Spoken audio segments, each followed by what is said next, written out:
Welcome to CSIS and to today's webinar on building skills for national security and competitiveness, best practice from Indiana. I'm Sujai Shivakumar, Senior Fellow at the Center for Strategic and International Studies here in Washington, D.C., and we are cooperating with the Indiana University Public Policy Institute in today's program. I thought I would set the global context for today's meeting. For today's webinar, I think there is what we see in a new urgency in what is an uncertain world. Over the past 3 decades, we've basically enjoyed a relatively stable international order. China's rise was welcomed, and we saw the rapid globalization of innovation manufacturing and the stringing of value chains. And today, that game has changed. We have much more geopolitical uncertainty. China is now a strategic adversary and an innovation peer, and we are in the process of rewiring our innovation systems and value chains in the wake of the pandemic, and also as the war in Ukraine is affecting energy flows as well as food flows around the world. So how can we prepare the United States to win the next 3 decades? So this sort of brings us to the new program here at CSIS, which is called Renewing American Innovation. So we basically look at the American innovation system as a strategic asset in itself. So this system supports research, technology development, and the commercialization of new technologies, and underpins our nation's economic growth, competitiveness, and security. Today, this infrastructure is in need of renewed policy attention. It's been suffering from decades of inadequate public investment, the degradation of our manufacturing systems, and inadequate investments in training and education of our workforce. In the meantime, other countries and regions have made determined investments to upgrade their innovation systems. And so renewing American innovation is today a strategic priority. So what are the key challenges here? So how do we ensure our nation's continued role as a leading innovator? How do we grow a shared stake in the common prosperity? And how can this prosperity be rooted in an inclusive participation in our innovation economy? So here, inclusive, I think I just want to stress, means bringing together both demographic as well as geographic diversity into the knowledge economy of the 21st century. This means, again, connecting our communities into the broader innovation ecosystem so that we can help create a shared stake in our common prosperity. This sort of brings us to the topic of today's webinar, which is how is Indiana meeting these challenges? And we're focusing on our attention on growing the 21st century biomedical workforce in Indiana. So we have 2 panels today. The first panel is focusing on growing the workforce training networks. This is looking at the role of entrepreneurs, community actors, industry, and state government. And this panel is moderated by Sami Desai, who is the director of the Manufacturing Policy Initiative and the Associate Director of the Institute for Development Studies at Indiana University. This will be followed by a second panel, which will be a policy roundtable on growing the regional skills infrastructure. And this will be moderated by Tom Guevara, who is the director of the Indiana University Public Policy Institute.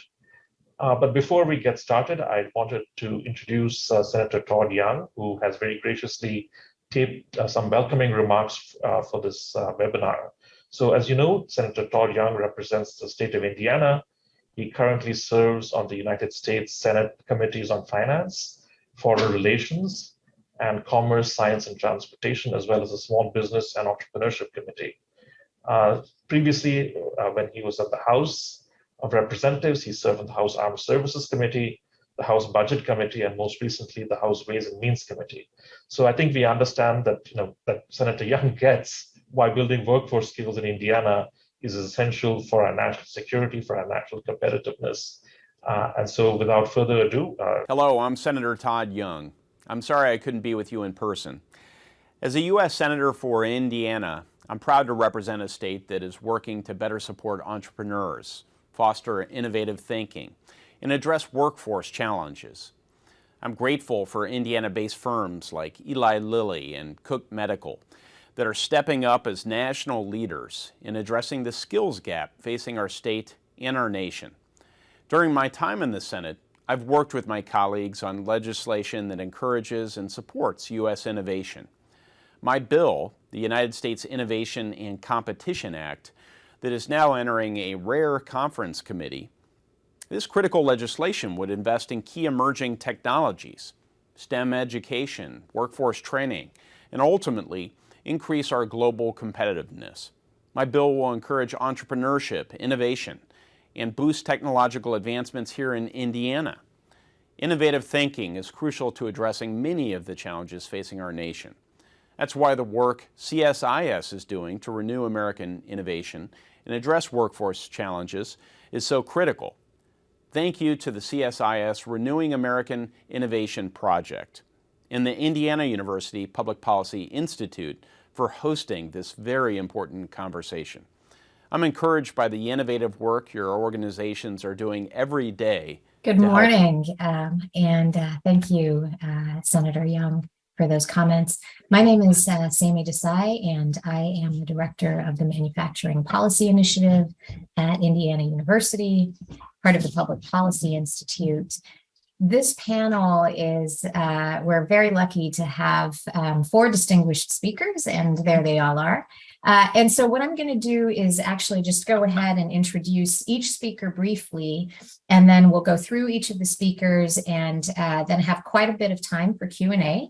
And the audience is encouraged to put their questions or comments for the speakers in the Q&A box, and I'll moderate through those questions later. So joining us in this first panel is Pete Yonkman, who is president of Cook Group and Cook Medical. He's been with the company for actually nearly 20 years in a variety of roles, starting as in-house counsel, leading one of the local manufacturing sites, and then as executive vice president for 10 business units. He was named president of Cook Medical in 2014, and then he added the role of president of Cook Group in 2015. He's actively involved in the community, including in workforce development, creating a business culture that supports entrepreneurship and fostering startups, as well as adult education. So Pete will be our first speaker. Our second speaker is Yesenia Tostado, and she is the executive director of Project Azul, a nonprofit that provides individuals with flexible training and financial assistance that is needed to help transition from unemployment and underemployment into full-time positions with higher wages, access to benefits, as well as pathways for career advancement, specifically in logistics and manufacturing industries. Her focus is really on pathways to education, as well as workforce opportunities for systemically marginalized communities. And her work takes a very cross-sector collaborative approach. Our third speaker is Terry Morris. Terry serves as the Senior Director for Racial Justice at Eli Lilly and Company. He spent 20 years in a range of information technology roles, including those in clinical development, to global services, and in 2020, he took over a DEI role that is focused on addressing equity opportunities, in particular for Black and other marginalized communities. Terry is also the previous national president for the Black Data Processing Associates and served in that capacity from 2018 to 2021.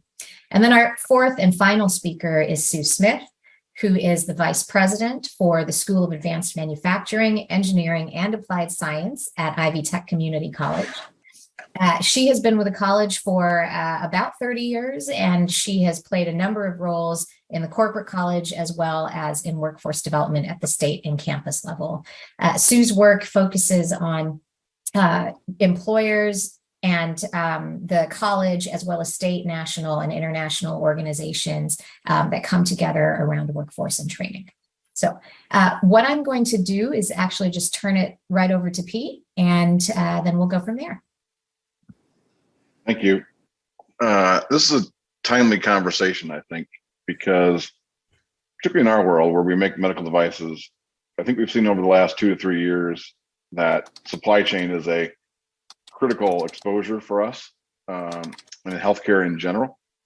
And there's a lot of discussion in the industry in healthcare of understanding how do we make our supply chain more resilient. And a lot of that is talking about bringing manufacturing jobs back to the United States.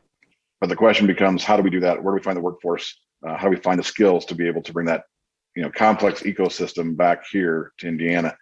one of the things I think is that Indiana is uniquely situated because of our history of manufacturing and because of our skilled workforce. We have a great opportunity here. The question is, how do we seize that? One of the other topics that came up in the early discussion was about trying to make sure as we rebuild this manufacturing capability and rebuild our economy is how do we do that in a way that's equitable and it reaches across all sectors and doesn't just hit the communities that already are successful. And so what we have done at Cook is we've taken sort of a different approach to thinking about how we build our workforce. So I think a lot of industry advocates for the university system, the school systems. A lot of people are asking for other folks to build the workforce. We hope that they do, but we also feel like it's our responsibility to be actively engaged in building that workforce. And so we have started by saying, what are the obstacles that people have to creating upward mobility and increased skill capabilities in their lives? So what are the things that are preventing people from improving their life or their families' lives? And what we've seen is that pathway, when it's successful, usually it starts with education, starts with a good job, then builds on a career, and then people become sort of empowered members of their community. What the obstacles that we see are that are preventing people from doing that are things like homelessness, or it could be a disability, it could be racial inequity, it could be previous incarceration, chronic underemployment, lack of education. And so what we've done at Cook is tried to create programs to address each one of those issues, to remove those obstacles, to get people on that pathway to upward mobility. Then we do that in conjunction with our community partners, but we try to be actively engaged and provide those opportunities. One example being, we created a program. We no longer require a high school diploma to come work at Cook. So we created a program where people come to our organization and they can, in partnership with Ivy Tech, achieve their high school equivalency. They work part-time in the morning for us and then go to school in the afternoon, but we pay them full-time. We have 25,000 people in our catchment area who do not yet have a high school diploma, who are of working age. And we think that's a highly underutilized and resource within our community and people who really have an opportunity. We have partnered with Goodwill to work with people who are previously incarcerated. So we have 2 manufacturing locations now, one in Indianapolis, one in Bloomington. Goodwill operates these facilities for us, and they focus on hiring people coming from the judicial system or have other obstacles that are coming from recovery. We have now about 150 to 200 employees in those 2 locations. We'll soon have 300 or so. And what we found is that these are folks looking for an opportunity because of their felony, because of their recovery status, are really denied opportunities. And so we wanted an opportunity to say yes to them. We found tremendous success from that. We also are building a manufacturing facility here in Indianapolis. We made a decision after George Floyd was murdered that we wanted to partner with a Black community that had seen opportunity leave over the last 30 to 40 years. We want to take real action. So we saw a lot of companies making statements, but we want to take real action. So we just actually cut the ribbon on a new 50,000 square foot state-of-the-art manufacturing facility on 38th and Sheridan here in Indianapolis. This community has one of the highest rates of poverty and also highest rates of violence, unfortunately, in the state. But what we see is a tremendous community, and those issues are really, the violence issues are particularly isolated. And it's the only site in our global network today that has a waiting list to come work at our facility. And I think that says something about the opportunity that's there and the need that's there. We also provide free education for all of our employees. So if you're a Cook employee, you can get a free education all the way from a high school diploma to a master's degree. We don't require them to stay. We don't even require them to be in our field when they get their education. Because we think the more education in our community, the better off we are. And we find that our employees are more loyal because they feel like we're partners in their success. We've also tried to tackle food deserts. We found in Indianapolis in particular that our community there was a food desert. Very hard for our people to be successful at Cook if they can't feed their families at home. And so we partner with 2 local entrepreneurs to build a brand new grocery store in Indianapolis that will service about 100,000 people that have seen all 5 grocery stores leave in the last 5 years. So we think it's really important that we take an active role in doing this. We have great partners in Ivy Tech and our institutions in Indiana, and a lot of not-for-profits that are working with us. But it's that collaboration between government, not-for-profits, the education system in our communities that seems to be the most powerful, engaging people to come back into work. Just one last example, when we built our manufacturing facility, we set a goal of 100% minority participation. And we were told we could maybe get to 30, but we partnered with the community and brought people in who had never been in construction before. And we achieved 100% minority participation in our contracting. Over 50% labor participation was local and people of color. And we ended up having, I think it was 60 new people who ended up coming into the trades business who had never been there before, because we used that building project as an opportunity to enter into the construction trade. So I guess I would end by just saying, I think it's really important that we have this opportunity coming up in the next few years to build our economy in a way that is different than it has been in the past. So thank you. Thank you, Pete. And so we will go on to Yesenia now. Thank you, Sammy. So Project Azul, our mission is to provide individuals with flexible training and financial assistance needed to transition from unemployment or underemployment into full-time positions that offer those higher wages, access to benefits, and a pathway to career advancement. And we serve historically marginalized populations, individuals who have been overlooked in a lot of these workforce conversations that do largely focus on the traditional college to career trajectory or upskilling for those traditional certificates and degree programs. So we do focus a lot on the immigrant and refugee populations, the Black and Latino communities, individuals who do not have a high school diploma or who have just a high school diploma and are in the workforce. So again, that working adult population that has a lot of competing priorities in their life. We understand that our populations, a lot of times they associate education in a negative way. They may associate school with negative experiences. They may have challenges with test taking. They may have other obstacles when they're thinking about pursuing certificates or credentials. Most of our individuals are unemployed. About 50% of them are unemployed. The other half are underemployed, meaning that they've stayed in entry-level positions for the entirety of their work career for the most part. And a lot of our individuals, especially in the pandemic, have been industry changers. So they've seen instability in the industry, which they were working in pre-pandemic, and then have wanted something that has brought in stability within pay and within work hours as well. We also focus on justice-involved populations, so individuals that have had former charges with the justice system and are now being released and have opportunities to regrow their training in their life. I want to give an opportunity to talk about, or I want to talk a little bit about the organization and why it started. So our organization was started by a local Indianapolis entrepreneur. This entrepreneur had a staffing agency, and one of the things that he noticed was that individuals were staying in entry-level positions rather than taking a full-time job with the company that they were placed at. They were choosing to instead switch to another temp position. And he started to dig into the why. Why is this happening? What he found in talking with individuals was that individuals were not being offered good wages. They were being offered $14, $15 an hour. It wasn't enough for them to sustain themselves and their families. So he started talking to employers and asking, why are you only offering individuals $14 or $15 an hour? How can we help make sure that these individuals are prepared for better wages? And employers talked about just very basic skills gaps that existed within the workforce. They talked about, the individuals are great. They're showing up, they're doing work, but they're not skilled to take on a next level position. So in those conversations, they identified a few different training pathways that they could offer to individuals who, again, typically do not have above a high school diploma, and who have typically been in entry-level positions for their career. And the two initial trainings that they identified as opportunities to achieve a better position were forklift and team lead. So those are the two trainings that our organization started. And since then, we've added warehouse associate training as well as a manufacturing skills for success training.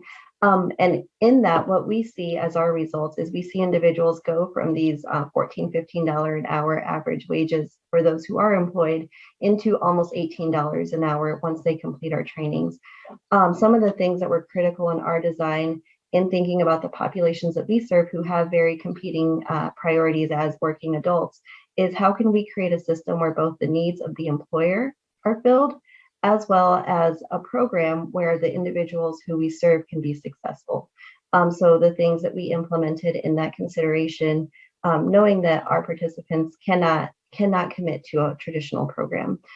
So we designed training programs in partnership with our training partners at Vincent's and Purdue that are short in length, skills-based, and that align with employer needs. So our training partners actually meet with our employer partners, and they talk about what do you do, what do employees do on the work floor, what skills are essential for this type of work in order to be successful, and in those conversations, that's how our programs are designed.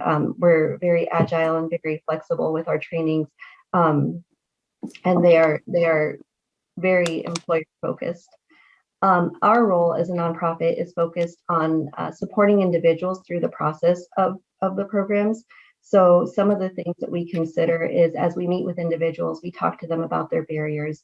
Do they have transportation barriers? Do they have childcare barriers? Do they have food insecurity, housing insecurity? And how can we help stabilize that? Because we know that those things need to be stabilized in order for an individual to be successful in the workplace. We also work with them to identify their goals. One of the things that we are very aware of is we don't just want to put somebody through a forklift training and then forklift is their career.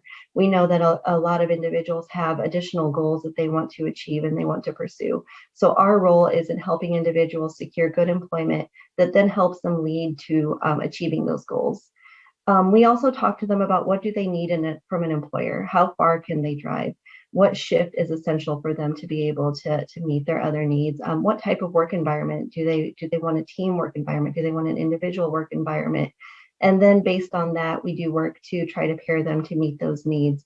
Again, one of the things that we know about sustainability in employment is that if you're driving 45 minutes to work every day, you're probably not going to be there very long because it's typically not a sustainable type of travel schedule for a lot of individuals. And then we provide ongoing coaching, both on career topics as well as kind of those early career things like advocating for yourself or dealing with workplace conflict or how to appropriately approach your manager, things like that a lot of our participants just haven't had good coaching or good guidance on. And then on the employer side is we do coordinate with employers to make sure that the training programs that we provide are meeting their needs. So we're continuously asking for feedback on how the individuals who we've referred to them are performing. And if there's any gaps that they see, we take those conversations and then provide coaching on gaps as well as consider them for implementation in future trainings to all of our participants. Our big thing is our trainings need to lead to employment. We do not want to train an individual, update their resume, and say goodbye, good luck. We want to make sure that we are handing off to an employer that leads to employment. So we do have continuous conversation and continuous communication with our employer partners on who they've hired from our talent pool, if they haven't hired somebody, why they haven't hired that individual, and just making sure that we're addressing that issue holistically. And then the last thing we consider, how can we support employers in creating a more inclusive environment for the populations that we serve? We recognize that we do serve populations who historically have not been provided opportunities to advance in the workplace, or who may hop from different jobs because of a variety of reasons. So we want to make sure that we're also working with employers so that they understand the value of the populations we serve and prioritize those individuals and the populations that we serve for good wages, opportunities for continued training and continued growth, as well as promotions. And we also work with employers and identify some of the issues or some of the things that make them an ideal employer. So wages are taken into consideration. Internal programs for support, such as internal mentorship, is a very big benefit for the populations that we serve. So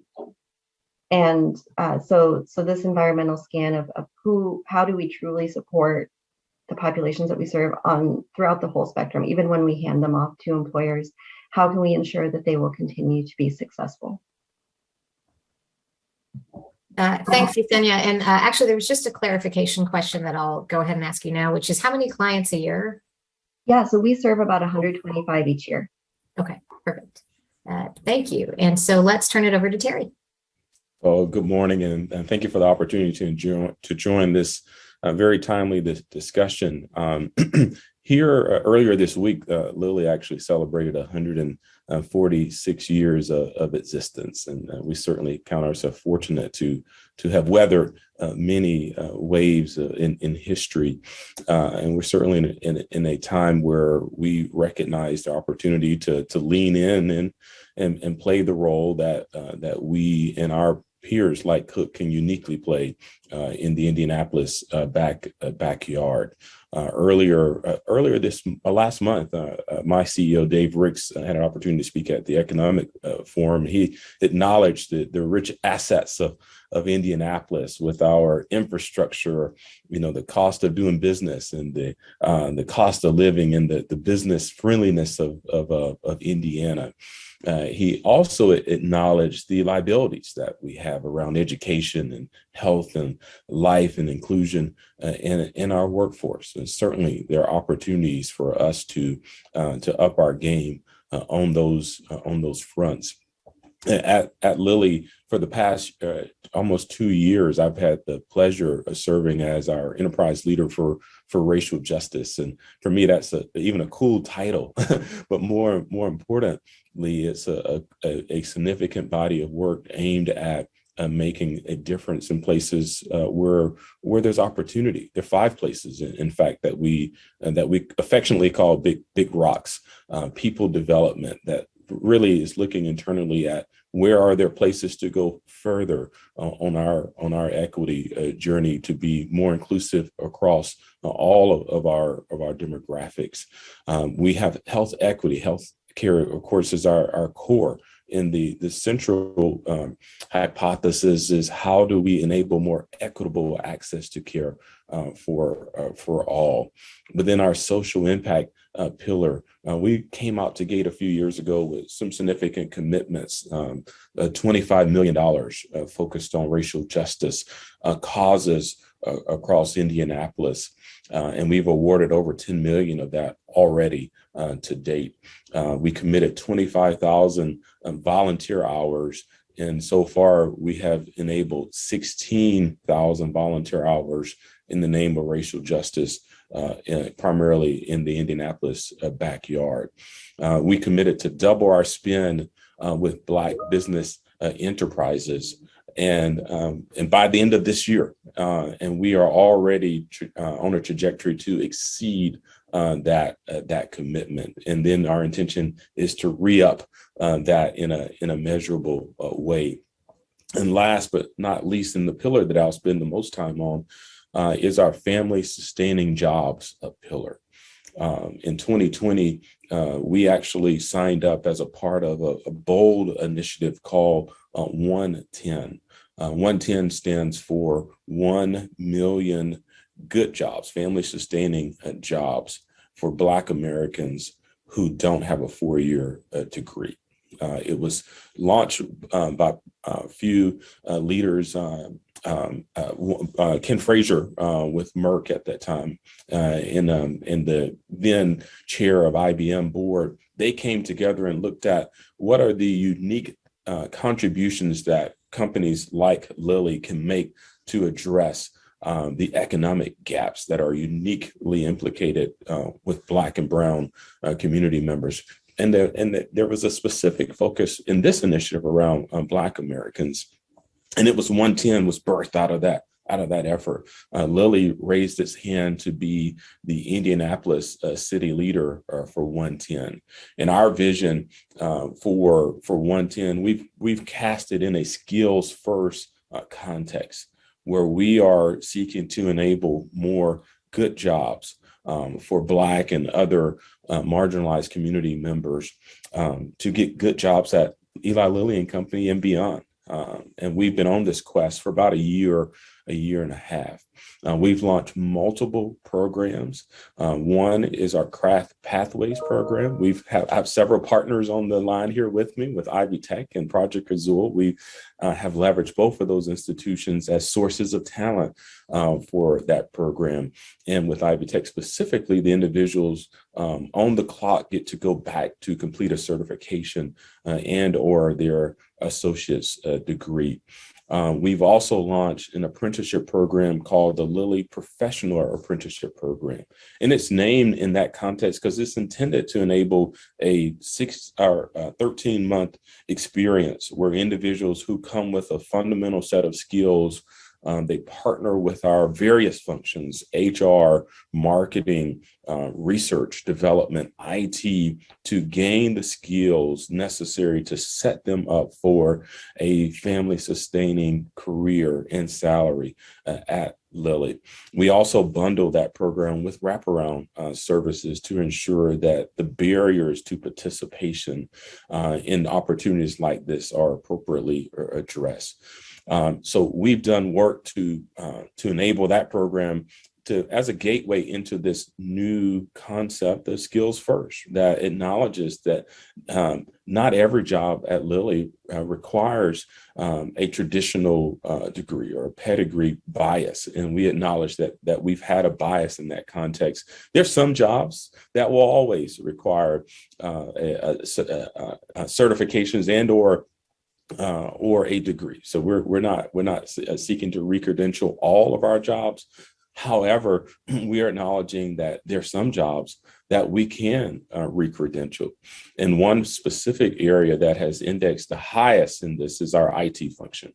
And here in the next month or so, we'll be announcing more opportunities in a skills first context in our IT phenotype roles. So certainly we're on a journey to open our doors wider to enable more access to family sustaining and jobs, which we certainly see as a key component of the economic fabric of Indianapolis. Great. Thank you so much, Terry. And we'll have our fourth and final speaker, Sue. All right. Well, thank you, everyone. And it's a pleasure to be here. I am the VP for the School of Advanced Manufacturing, Engineering, and Applied Science at Ivy Tech Community College. And Ivy Tech is Indiana's community college. It is the largest community college that is a single system in the United States. And you can see why, because we have these great organizations, we have these great universities like IU, and we have these wonderful companies like Lilly and Cook to work with. And so our success depends on the success of our employer partners and our students. And so in my school, we have the programs like agri-sciences and manufacturing and construction. We have biotech and chem tech, and we have all of the programs that really support security and competitiveness, but also innovation. And so Ivy Tech has just developed a statewide strategy to put programs that support entrepreneurship on every campus. And so we're currently in the process of that. We have always had one near Cook in Bloomington that was supported by Cook and funded by Cook to start up. And so we have that entrepreneurship, that construction, that manufacturing focus in the themes that you've heard already. So I want to talk a little bit about the way a program we just developed, which is a new degree for us, and it is the first degree of its kind in smart manufacturing in the U.S., and it is called the Smart Manufacturing and Digital Integration degree. And we built it on certifications that we worked with other community colleges and the Smart Automation Certification Alliance to develop. And the way we did that was not only with Indiana companies, but we also sought out national companies and other community colleges across the country and universities. And so we worked together to build out the competencies that these employers said were needed for these new jobs, and jobs sometimes that don't even exist yet. And so we built the certifications first that we can use as micro credentials to skill up the workforce or to provide short-term training for for any population. And so we built those first and then embedded them into current curricula and built a whole degree around the curriculum that we didn't have. And so we ended up with a degree that really supports Industry 4.0 technologies. And so it's things like artificial intelligence and big data and systems integration. And that's systems integration really of autonomous systems. And so we have a strategy now that we can support the workforce for all the new technology that we think will come into our manufacturing sector in Indiana. And we also have a lot of strategies to really encourage and support the adoption of new Industry 4.0 and digital technology. And we've been working with our partners at Connexus, which is an organization in Indiana, to help get high schools outfitted with technology to support this type of training, and also to get employer partners to adopt these technologies and to move forward. But just having that flexible education, so we have that flexible credential-based education that employers and employees can use and organizations can use to really prepare the workforce for better careers. But that's really not enough. Having that education and the adoption of those strategies to support the workforce, really it all depends on the collaboration and the engagement of our employer partners, as you've heard today in the previous conversations. When we work closely with those employer partners, it gives us the opportunity to align curriculum and to continuously improve curriculum, because it's not just a once and done, like technology is not just once and done. We have to create those pathways, those very clear pathways that students can travel on to continue to upgrade their skills and to increase their position in the organization and really their value to the organization. So it's being involved with that talent. Some of our campus service areas report a less than 1% unemployment. So we really have to work with our employer partners to internally skill up employees, and then to give populations, diverse populations, the opportunity to have access to those great careers, as well as Cook and Lilly have done. So, it's a really good system that we have in Indiana, but it took a lot of partners and a lot of collaboration to build it. And I think we will continue to improve it, and we will continue to work together and to ensure that we have the talent that we need in the state for our employers. Thank you, Sue, for that. And so we'll move to Q&A. And so I encourage the audience to put their questions in the chat, in the Q&A box, and I'll pick those up. And I did have a couple of just quick follow-up questions that might be useful for the panelists to go through. So I think the first one is, all four of you come from different perspectives. You're all looking at this question of workforce and the question of labor markets in Indiana from different angles. And the barriers that you're addressing are also quite different. And so could you talk a little bit about how you identify what those barriers are? Because so much of that is, and Pete, you talked about this, Yesenia, you talked about this as well. So much of what prevents people from working or moving up in their work seems to be very local. So how do you kind of wrap your head around actually diagnosing what needs to be done? I'll jump in. I'll say that we have acknowledged that we don't know it all, so check. And we have also indexed on not letting perfect be the enemy of good in our design. That we need to have experiences with non-traditional profiles in our workplace.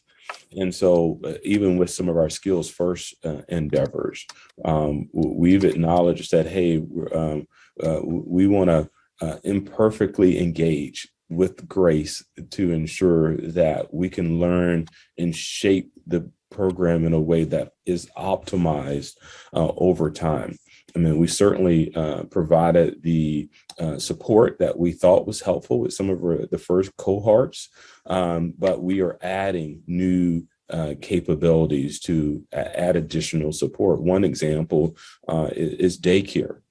We are acknowledging that, hey, there are unique levels of support that are needed for some of the talent that have, some layers of inequity to manage through. So how do we normalize that? Well, childcare services is one of those, and we're actively looking at what is a solution that makes sense for them throughout a skills first program context. I think your question is a really important question, and it's how do you get to know what the challenges are? And I think what we've talked about with a lot of organizations is that a lot of times people are trying to address these challenges at a policy level or at a very high level, and they're not really high level issues. They're more in the trench community issues. And so the approach we've taken, so I'll always give you an example. What I do is I use my lunches as an opportunity. So I just had lunch yesterday with 25 employees from Goodwill who are either coming from recovery or from the judicial system. I joined the neighborhood associations in Indianapolis, and I attend them every month. And that's where the real answers come from, I think, is in the community with people who are struggling. And the answers become obvious at some level, because they're expressed.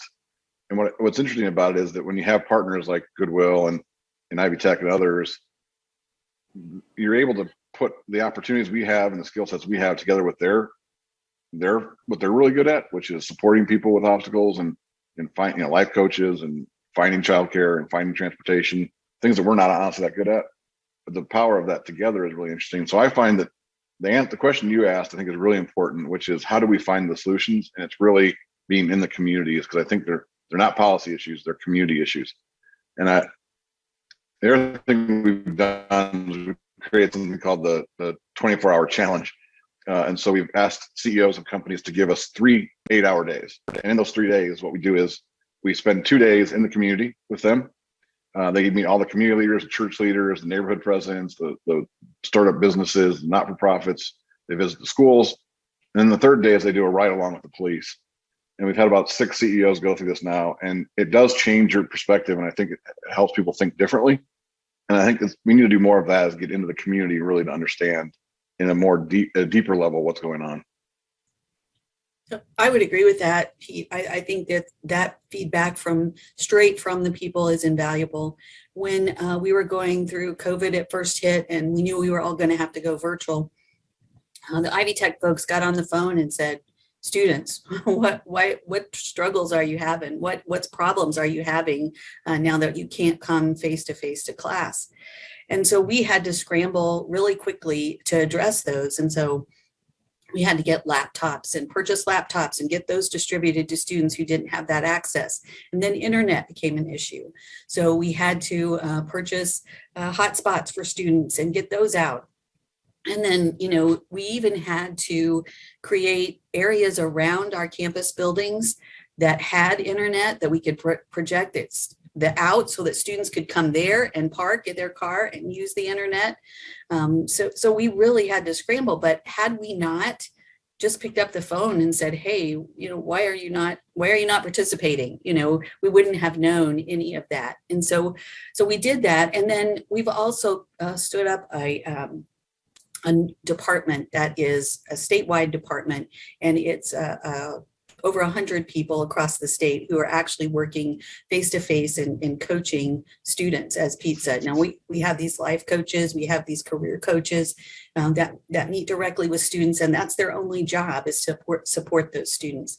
They also work with employers to try to ensure that all the students who want an internship get an internship, so that they have that direct access to different employers. So, we've done a lot of things, but it really has come as a result of looking at individual students and kind of seeing what their barriers are. And I would add one of the biggest barriers to employment that we saw was unreliable transportation. So in our pool of individuals, it was not uncommon to see individuals who had a vehicle, but that vehicle needed some sort of repair. And then scanning the ecosystem of support here in Indianapolis, we couldn't find an agency that supported with car repairs. There were some employers that have an employer assistance fund, but very few.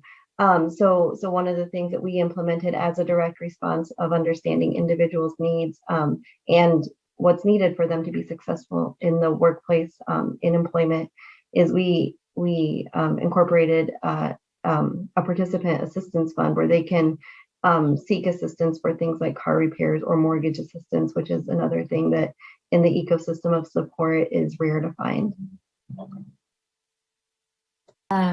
Yeah, that's really helpful. And actually, Yesenia, I'd like to use your comment about transportation to sort of segue into the labor market participation and skills development, in particular for women.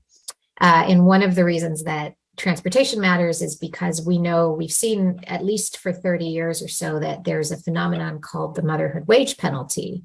And really that is a penalty in wage terms for essentially having children. So it feels appropriate to talk about this right after Mother's Day. Distance to high quality childcare is one of the contributing factors that can keep mothers out of the workforce, including, of course, these wage dynamics and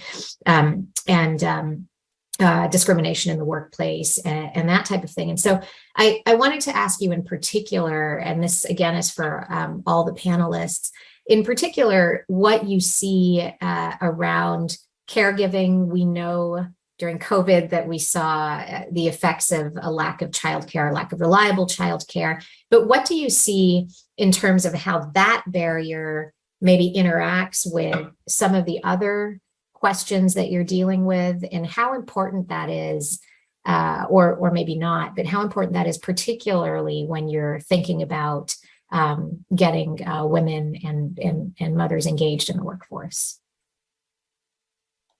So this is one that is interesting. I have a 6-month-old daughter, so it's something that I understand now, the challenges of doing both. When we speak with employers, one of the things that we talk about is kind of, their expectations on shift. What we find is that some employers are very family friendly. They understand that, children need to be picked up from school and sometimes children get sick. So they allow some flexibility in their shift. However, that is very much not the norm. So when we're thinking about women who we train about 40% of our population are women. And especially women with young children, we do try to match them with those specific employers. So when thinking about, how can workplaces be more supportive of a working mom, right? Because we know that just because you have a child doesn't mean that you can't continue to be a professional and can't continue to advance in the workforce. But unfortunately, as you mentioned, there are a lot of barriers that a working mom faces that her male counterparts do not. So there is a tremendous amount, I think, of education that's still needed to properly support and address that issue.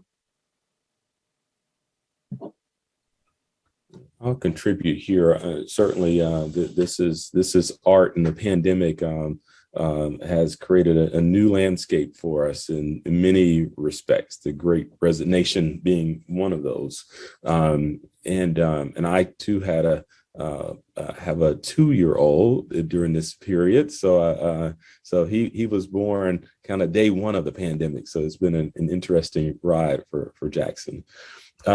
We coming out of the pandemic have declared a flexible work arrangement, and we're on the front end of this notion where so the jury's out in terms of all of the upside and all of the the less desirable dimensions of it. So we're kind of living this experiment real time, and the impact on working mothers. That story is being written, but we're hopeful that the flexibility, that this arrangement, that where the expectation is that you're in the office 50% of the time, and you kind of navigate what 50% looks like in the context of your work, and can balance that with the personal needs that you have. But it certainly, I mean, we did some work a few years ago that we call the Women's Journey. And that was informed by our desire to get to 50% of our representation being females, particularly in management. And that work certainly unearthed some learnings that we have baked into how we support and lead our entire workforce, but particularly our women. And now we have over 50% of our women in leadership that are women. So certainly we're on a journey. Our consciousness is high, and we'll continue to grow with that. So for us, it's interesting. Childcare is clearly an issue. During the pandemic, I think nationally we lost 10% of our capacity for childcare. We see it locally. A lot of the smaller childcare centers closed. We've tried to figure out a way we have not solved that riddle yet. We want to make sure it's available to everyone, not just the people who can afford it. And so it's really a community issue. I think it's got to be solved with a partnership somewhere, because given industry and how things work, the catchment zone is so big, and some people want to have different ages. It's a very complex issue. I would also say I find it is affecting women more, I would say, but also we're hearing a lot more from men on this issue as well. It does affect them in their lives, and they're having to schedule, and so it's really both sides of the equation are struggling with this childcare issue. Hybrid has made that better in one sense for our employees, because they're able to flex their day and their schedules. But for folks who are in manufacturing facilities, it's still really a big challenge. And we are trying to encourage our schools to take on more capacity. We think they have the skills and the infrastructure and the systems to be able to do that. We've had some success in Southern Indiana. Schools have opened up childcare centers, and they've had waiting lists. And so I think the schools are a place to look for that, to be able to say, can we add more capacity there to take on some of that responsibility? So I think it's true, Pete. It's something that we haven't solved either for our students. We've tried different strategies over the years, and some of our campuses still have some daycare facilities. But since our classes go basically from 8 o'clock in the morning to 10:30 at night, that's a long time to have to provide and to need childcare. So it's been a real struggle for us. We've got a team working on that right now, and I don't know where we are, unfortunately, with that, but I think it's not only just childcare, but it's affordable childcare. Typically when we start providing that, or we get an outside company to come in and subcontract that, even at one of our facilities, the expense is so that the students really can't afford it. So we've got to work out that expense part as well. We hear that from providers who want to provide childcare, but the obstacles and the requirements to be able to provide that childcare have gotten so high that it's become very expensive. So they have a hard time meeting that cost standard. Yeah, that's true. So related to that, I wanted to ask a little bit sort of more about the nuance between wages and working conditions or ability to work. So for example, it is certainly expensive to get high quality childcare. But in some cases, there's also wage differentials. And particularly for underrepresented workers, we see wage differentials, we see discrimination in hiring. And so how do you sort of parse out those types of direct employer issues like discrimination in hiring when you're, especially, Pete and Terry, you're in big leadership roles in corporations that are doing a lot of hiring. And how do you sort of model that for the community, for others in the supply chain, for other companies, specifically for underrepresented workers, and then also, for women, since we've been talking about motherhood? So when I talk to employer partners, which I do every day, I use Cook and Lilly actually as examples. This is what you should be doing. This is, the wage differential is there. A lot of particularly small to medium companies are not paying at the levels that that would constitute a living wage. But that's changing. I think that's gradually changing in Indiana. And again, it's the model companies that are really leading that change. Earlier this week, I was a part of a panel with Employee Indy as a part of the Good Wage Initiative, acknowledging the opportunity for companies like Lilly and beyond to buy into that kind of base expectation for a livable wage for the jobs that we have available. So I'd encourage folks to start there. That's where we've started. It's certainly in terms of the accountability to have diverse talent. I mean, it starts with having that culture defined. In our world, my leader has been very clear that if you're not going to be an inclusive leader, you're not going to be a leader here at Lilly. And when you're seeing actions that aren't inclusive, it has to be called out. And hiring practices are certainly one of the places where it's a little bit trickier. It's individual choices, and however, we're holding each other accountable to ensure that we're making the most objective and inclusive decisions possible. Again, the hybrid, I think, environment has helped us, to be honest, in a lot of our locations. So, if you look at the demographics of a community that you're in, you're trying to achieve certain objectives, but our ability now to hire people anywhere in the country has opened up, and so that's made thinking about diversity a lot easier across the board. And so we see that as a real opportunity. Is where we were not a remote workforce to begin with. We were primarily office based, and that dynamic has changed for us probably forever. And so I've seen our ability to hire good people wherever they are change in a very significant way. And I would just add that both wage and environment matter equally with our populations. We've seen individuals leave good paying jobs because of the environment in the workplace, in logistics and manufacturing specifically. And who seems to impact that environment the most is that individual's direct manager. So the company culture can be one thing, but if that direct manager does not implement the company culture, then it can be a very, very negative experience. So I would say that both definitely matter equally.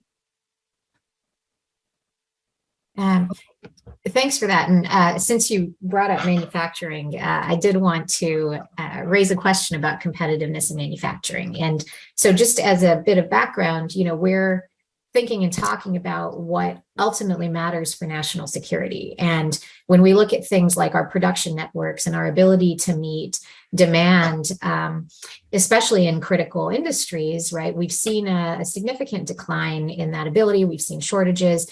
And in large part, a lot of manufacturing companies are having a difficult time not only bringing workers in, but retaining them. And so there's this direct link between our ability to sort of stimulate our workforce and what is ultimately happening with our ability to produce things in our national competitiveness.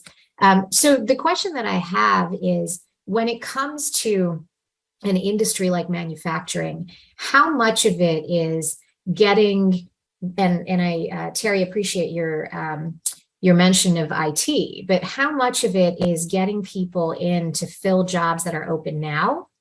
And how much of it is really thinking about whether these jobs are going to change in 5 years, and if we're going to be ready to fill those needs, and if they're going to change in 10 years? Because what we keep hearing about is the shortage now. And in some security circles, we hear a lot about what are the skills we're going to need in 5 years or 10 years. So maybe you could talk a little bit about how you think about timing and the maybe trade-offs between the types of investments that you see as necessary in a community. That's a real world example that we're wrestling with today. So in the medical device world, silicone is a big question for us, right? It's something we use in a lot of our devices. 90% of the world's supply comes from China. The other 5%, another 5% comes from Russia. So that industry is really challenged right now. GE Healthcare announced that they are no longer able to provide the hospitals contrast media, which is used in every surgery, and their national supply is down to 20% of what it should be. So we see hospitals canceling surgery every day. It's because their media comes from China and Shanghai, which has been shut down. So I think the real question is, how much of it do we want to bring back to the United States? How much of it do we want to keep? If we're going to live in this global supply chain, that's one question. If we're not, then how are we going to come back in? Because right now, the labor market is very tight. Where will those workers come from? So our analysis is really around, we want to grow as much as we can here in the United States. The question is availability of people. We think we can train them for whatever that changes come, and we can move people along. It's just really a question of availability and labor supply. And I'll just add, I mean, one of the things that is probably the strongest case for why a skills first continuum is Pete's point that you need access to people, and this is increasingly becoming a challenge for us all. So why not open the aperture of the patterns of talent that you're seeking and apply a bit more creative energy into how you source talent. Now, when you go there, you certainly got to support them in different ways than what you've had to support your traditional workforces. So, that's why we're doing why we're doing what we're doing in this innovative workforce engine, that part of it out of necessity, but also we're doing some good in parallel. So I think we have, we do have a labor shortage. Everybody knows that. And, but I think that we also have an opportunity, because I know in Indiana that that most of our students, for Ivy Tech students, usually stay about 90% stay within 60 miles of where they were educated and where they originally lived. So we don't have a lot of movement in our demographic, in our students. But I think that there's also this population, and I heard a statistic yesterday that 39%, I think, of the available workforce is not employed right now. So there are 39% that are not working at all. So I think that, in hearing, some of the discussion that's happened today, we've got some opportunities to remove some obstacles, to deal with some obstacles, and maybe get some additional talent prepared to go into some of these jobs. Probably won't solve the entire problem, but it certainly is a step in the right direction. Thank you. And Sue, Ivy Tech recently, was it in February, launched a School for Entrepreneurship? Is that right? And I know, Yesenia, you're dealing a lot with self-employment, and I think one thing that's quite remarkable about what Pete's approach has been is the inclusion of entrepreneurs, and not only sort of necessity-driven entrepreneurs, but really embedding entrepreneurs as part of this bigger strategy. And so I wanted to ask you this, because we know that a lot of domestic innovation actually comes from new businesses, and that a lot of job creation also comes from new businesses.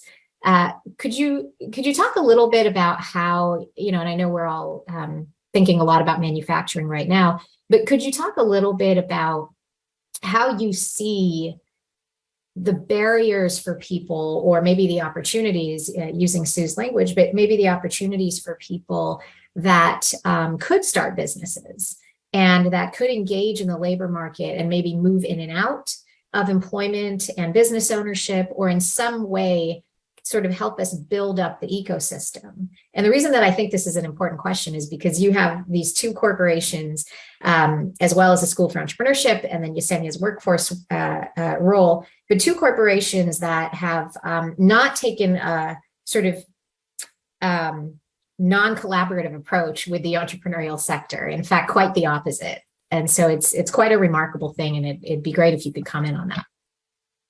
As I mentioned, we've always had an entrepreneurship center, and we've had a couple of those across the state. One was built by Cook, actually, in Bloomington. And what we're trying to do with the School of Entrepreneurship is to to make this education, this education about being an entrepreneur, and things like developing business plans and those, just all of those things, but taking it statewide and putting it on each campus, so that if you're in, I don't know, if you're in a business program, let's say, you could take some of these classes. If you're in, an engineering program, you could take some of these classes. An IT program, you could take some of these classes, and really to promote and support and raise the awareness of those opportunities to have your own business. So it's not a mystery, and it's not, that's something that people don't understand, and so they don't try it. And, so we're really trying to bring it to everyone.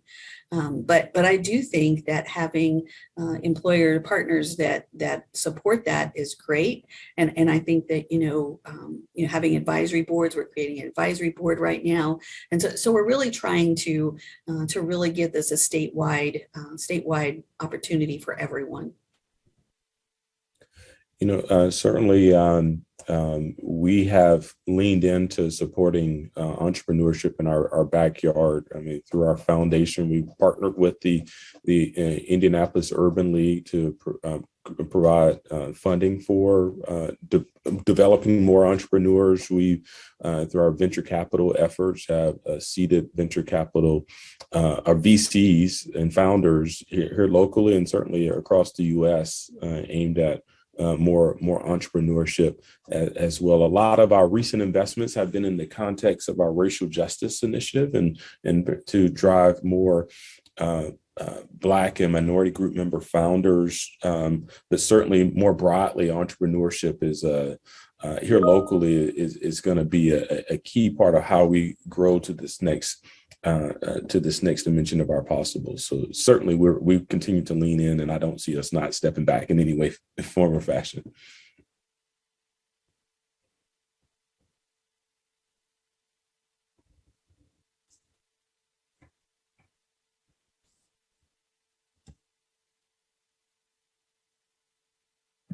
I can't tell if we're frozen or not. Okay. Yesenia, could you talk a little bit about, I know you've dealt quite a bit with underemployment as well, and that's something that can often push people to considering entrepreneurship or considering self-employment. Could you talk a little bit about how or what you've seen in terms of how people are assessing their options for economic participation? Yeah, so in our population, we do see individuals, some who are entrepreneurs. They tend to be like one-person teams, though, in what we see as their entrepreneur work. So they tend to be just that, they don't have employees. They don't tend to work with others. They tend to just take on odd jobs, kind of is the majority of what we see with our population. We also see individuals with ambition to start business, to start construction businesses or to start painting businesses. That's not uncommon in the populations that we see. I would say that it's probably motivated by having multiple streams of income, or just the ability to secure their own income and create their own work environment. I think what has been lacking for a lot of individuals is understanding that process, understanding, where their support can come from. So typically when we have individuals who express that as their goal, we do help them find that initial employment, but then we also connect them with those other supportive services in the area. And then Pete, before you respond, I did want to just add a bit of framing, which is, we talk a lot about entrepreneurship and its role in regional competitiveness, but it's also really hard to start a business. And we've seen over the last several decades that the share of new businesses that become employers has declined significantly. We have also seen that the number of jobs on average created within the first year, which is when a lot of jobs are created by new businesses, has also declined. And we've also seen that it takes longer on average in terms of the number of days before a new business makes that first hire. So on the one hand, a lot of our domestic policy talks about encouraging entrepreneurship and innovation, but there are obviously forces that are making it extremely difficult, not only to start, but more importantly, from a labor market perspective, to scale. And then we also have this question in security circles around, well, in the US, we can innovate, but why isn't production happening here? Why aren't the job gains from those innovations occurring? So I'm sorry to put you on the spot, but I know you work a lot with entrepreneurs, and I was hoping you could sort of frame that as part of your response.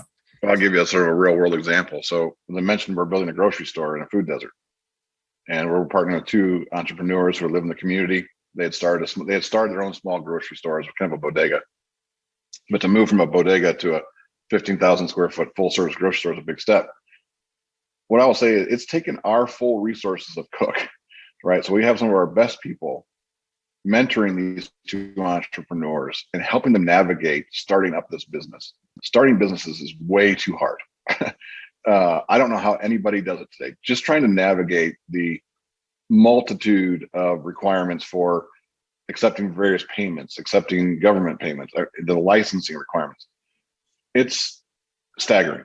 And quite honestly, they could have never done it. They would have never done it because it's taken a full force of a global company to be able to help them navigate that and prepare them for this.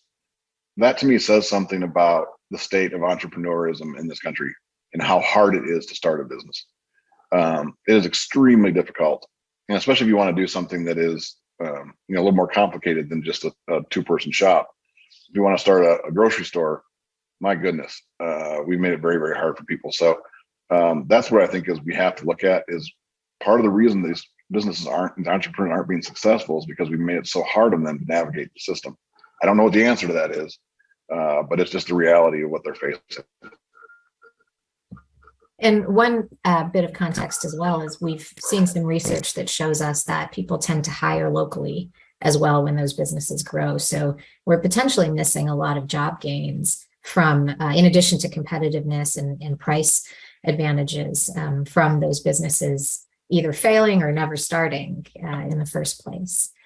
Terry, could you talk to us a little bit about, I know that you have recently taken over this racial equity role, and could you talk to us a little bit about how that is something that is worked into programming? You said the word baked in recently, or a few minutes ago.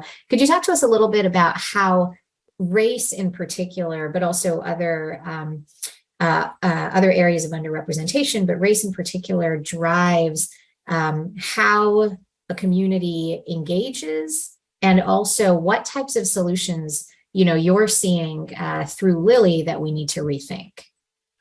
Yeah, one of the, while we would declare that we've been equity conscious for a long time, and certainly the last few years has helped us to tune, what that looks like.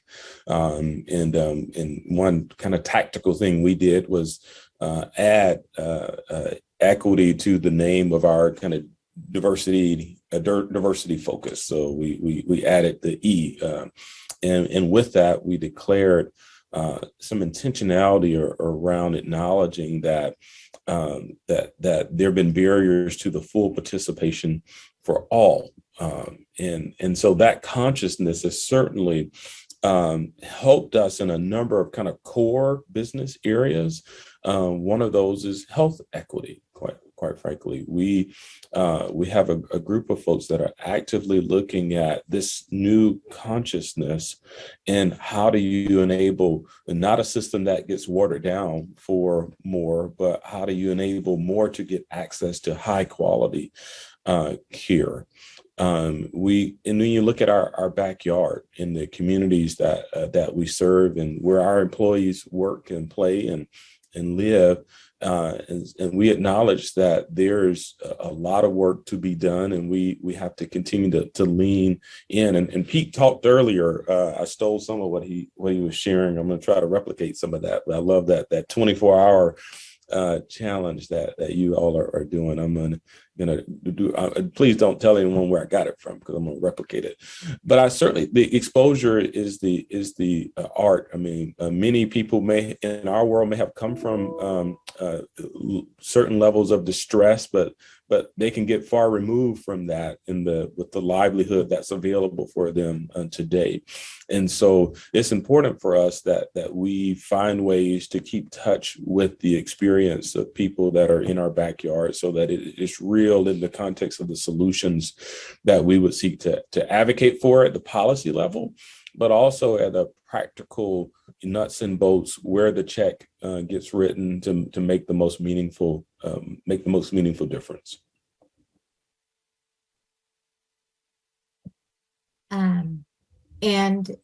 Where are we? Pete, Pete Yesenia, Sue, did you have any follow-up comments on this? Okay. Yeah, I would add that, to echo Terry, that people need to see themselves in the place.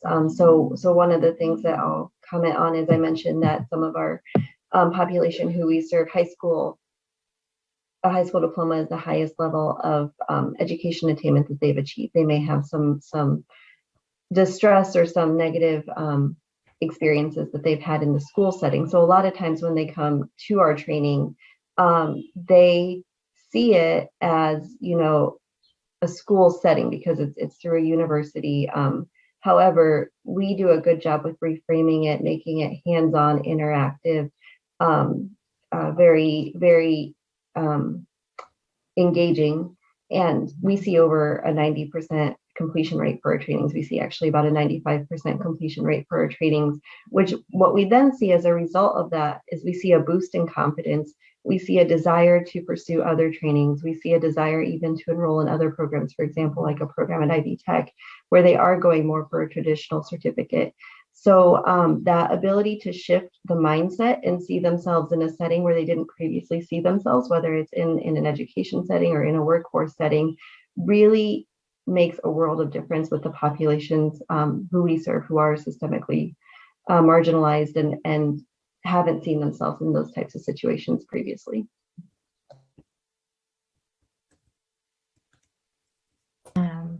So when you mention mindset and being able to see yourself in a situation, where does it start?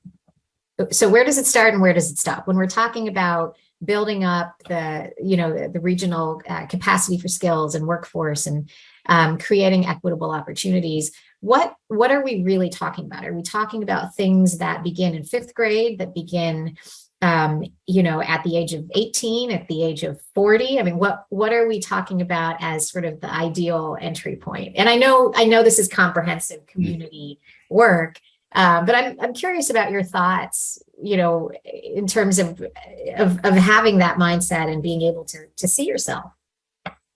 Yeah, I think one of the things. Please go ahead.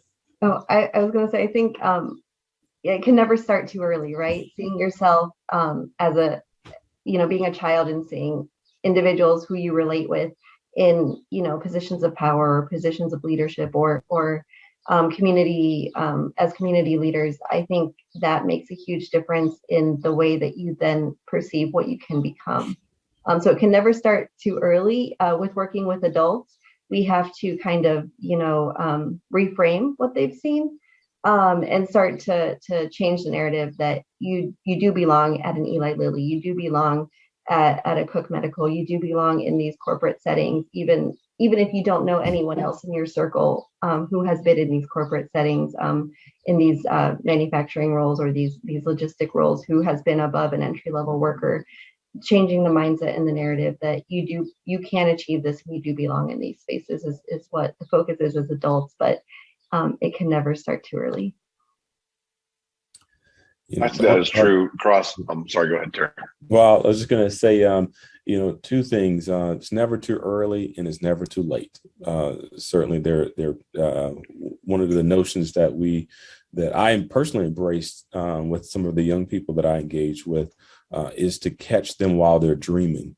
There's an interesting point in every child. I have a 2-year-old and a 16-year-old, so I'm kind of experiencing different worlds every day. And with my 16-year-old, there was an interesting point a few years ago where I could see her wheels turning and explore in this exploration phase around, what do I want to become? And certainly that there's a unique opportunity for companies like Lilly, Cook, and others to create some opportunities for people to see and be exposed to those possibilities. We do a ton of programs aimed at just that purpose of exposure early on, or for our young people to see themselves as possible scientists or cloud engineers or whatever technical solution that we're going to need to have today and tomorrow.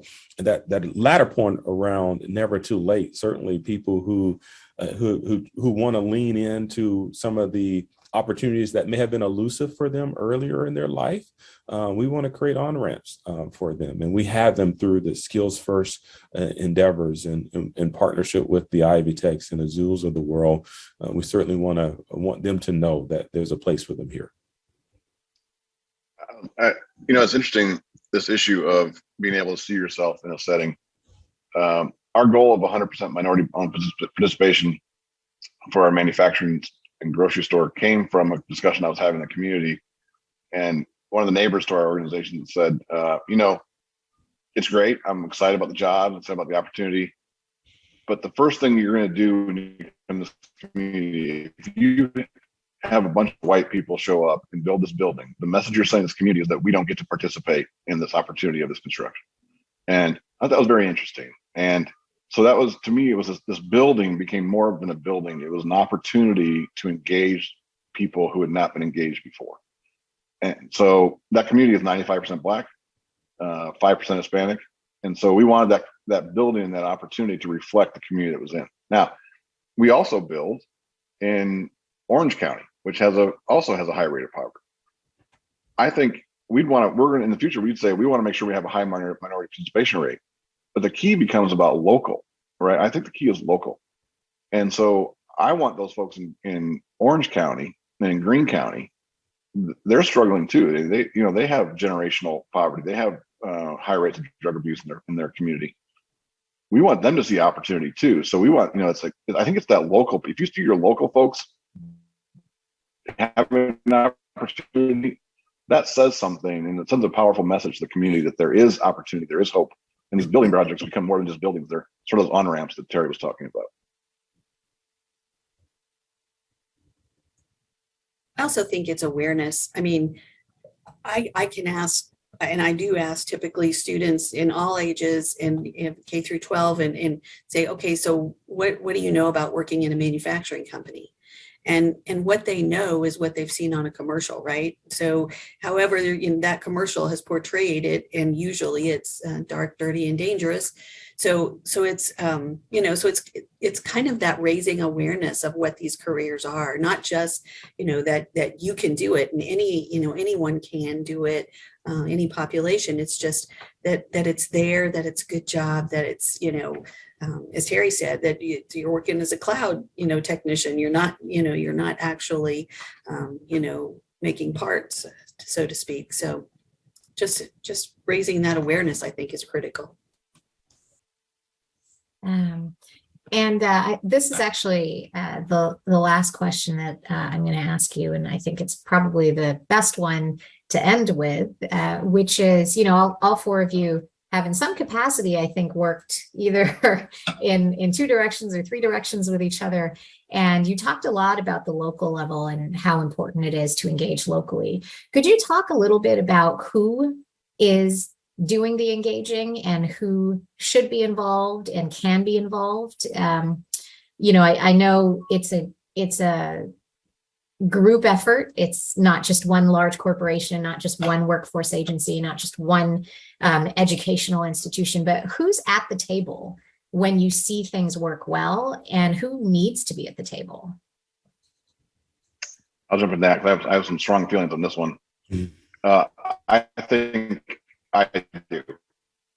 So what we have seen it work well is when the senior leadership engages at the local level. It's very hard to get them to do that, even in our own organization within Cook. So we have an expectation that we've set for all of our site leaders that they themselves have to be personally engaged in the community and active and listening and understanding what's going on. Because if it comes in from somewhere else, if there's a community engagement officer or something else, it's very hard to get decisions made. But when you have that senior leadership person there understanding, different decisions get made. And so, that's why I would challenge, that's why we created the CEO challenge, because I think it's really important for those senior leaders to be out there understanding themselves. It just doesn't happen the same way. It can, but it's much different when you have the VP of community relations sitting at the table than it is having that senior leadership at the table. I haven't used ditto today. Is that an option? I certainly agree with that sentiment. We are fortunate here in Indiana, Indianapolis, to have the CICPs of the world, to have the business equity for Indy, certainly an outgrowth of that group, a lot of energy. I mean, the art for us is ensuring that all of those very powerful entities go get to something actionable. I mean, you can stay in the conceptual sphere for a long time. And that's the critique, that we certainly got to be not seeking perfection, make some bets and move. I feel a pivot in that direction, but we'll be helping to hold them and us accountable to ensure that we're biased toward action versus perfection. And I would add, just to Terry's ditto, that it does seem like having these kinds of panels and these kinds of events that we can share this information. It's not just Indiana that has these challenges. It's across the country. Yeah, I'll echo a lot of what has already been said. I think that the table needs to be extended, however, to include the voices of the people that are meant to serve. So I know, like, the organizations, the corporations, the government entities, the educational institutions tend to be at the table and tend to make decisions for individuals who they hope to impact, and those voices really need to be the critical piece of the conversation. One last anecdote I can share on this. Since everybody knows where the food deserts are in Indiana, everybody knows it's a problem. Since we signed up to build the first grocery store, there have been $4 million that I've tracked that have been used to study food deserts. You could have built a grocery store for that $4 million. So we need to move away from the studying the problems that we already know exist and get into doing things that are going to actually solve them. And Pete, as a researcher, I couldn't agree more. We do a lot of thinking and studying, and we have a bias against action sometimes. So, well, I'd like to thank our panel. Again, Pete Yonkman from Cook, Yesenia Tostado from Project Azul, Terry Morris from Eli Lilly, and Sue Smith from Ivy Tech. Thank you so much for your time and your thoughts. And for the audience, we have a break that starts actually right now, and at 12:10 Eastern Time, you'll be joining Tom Guevara, who is the director of Indiana University's Public Policy Institute, for a second panel on regional skills. So thank you very much for joining us. Thank you.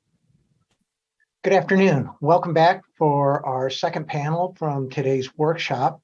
I'm Tom Guevara, director of the IU Public Policy Institute, and I'll be the moderator for this afternoon's second session. Our panel discussion this afternoon is titled Growing the Regional Skills Infrastructure. Planning and building a regional workforce that can innovate in the face of globalized markets and global security challenges is not easy. Building a workforce that can meet the needs of regional innovation hubs to fulfill critical supply chain needs requires a strong understanding of not just what a regional economy is currently producing, but also what it may be capable of producing in the future.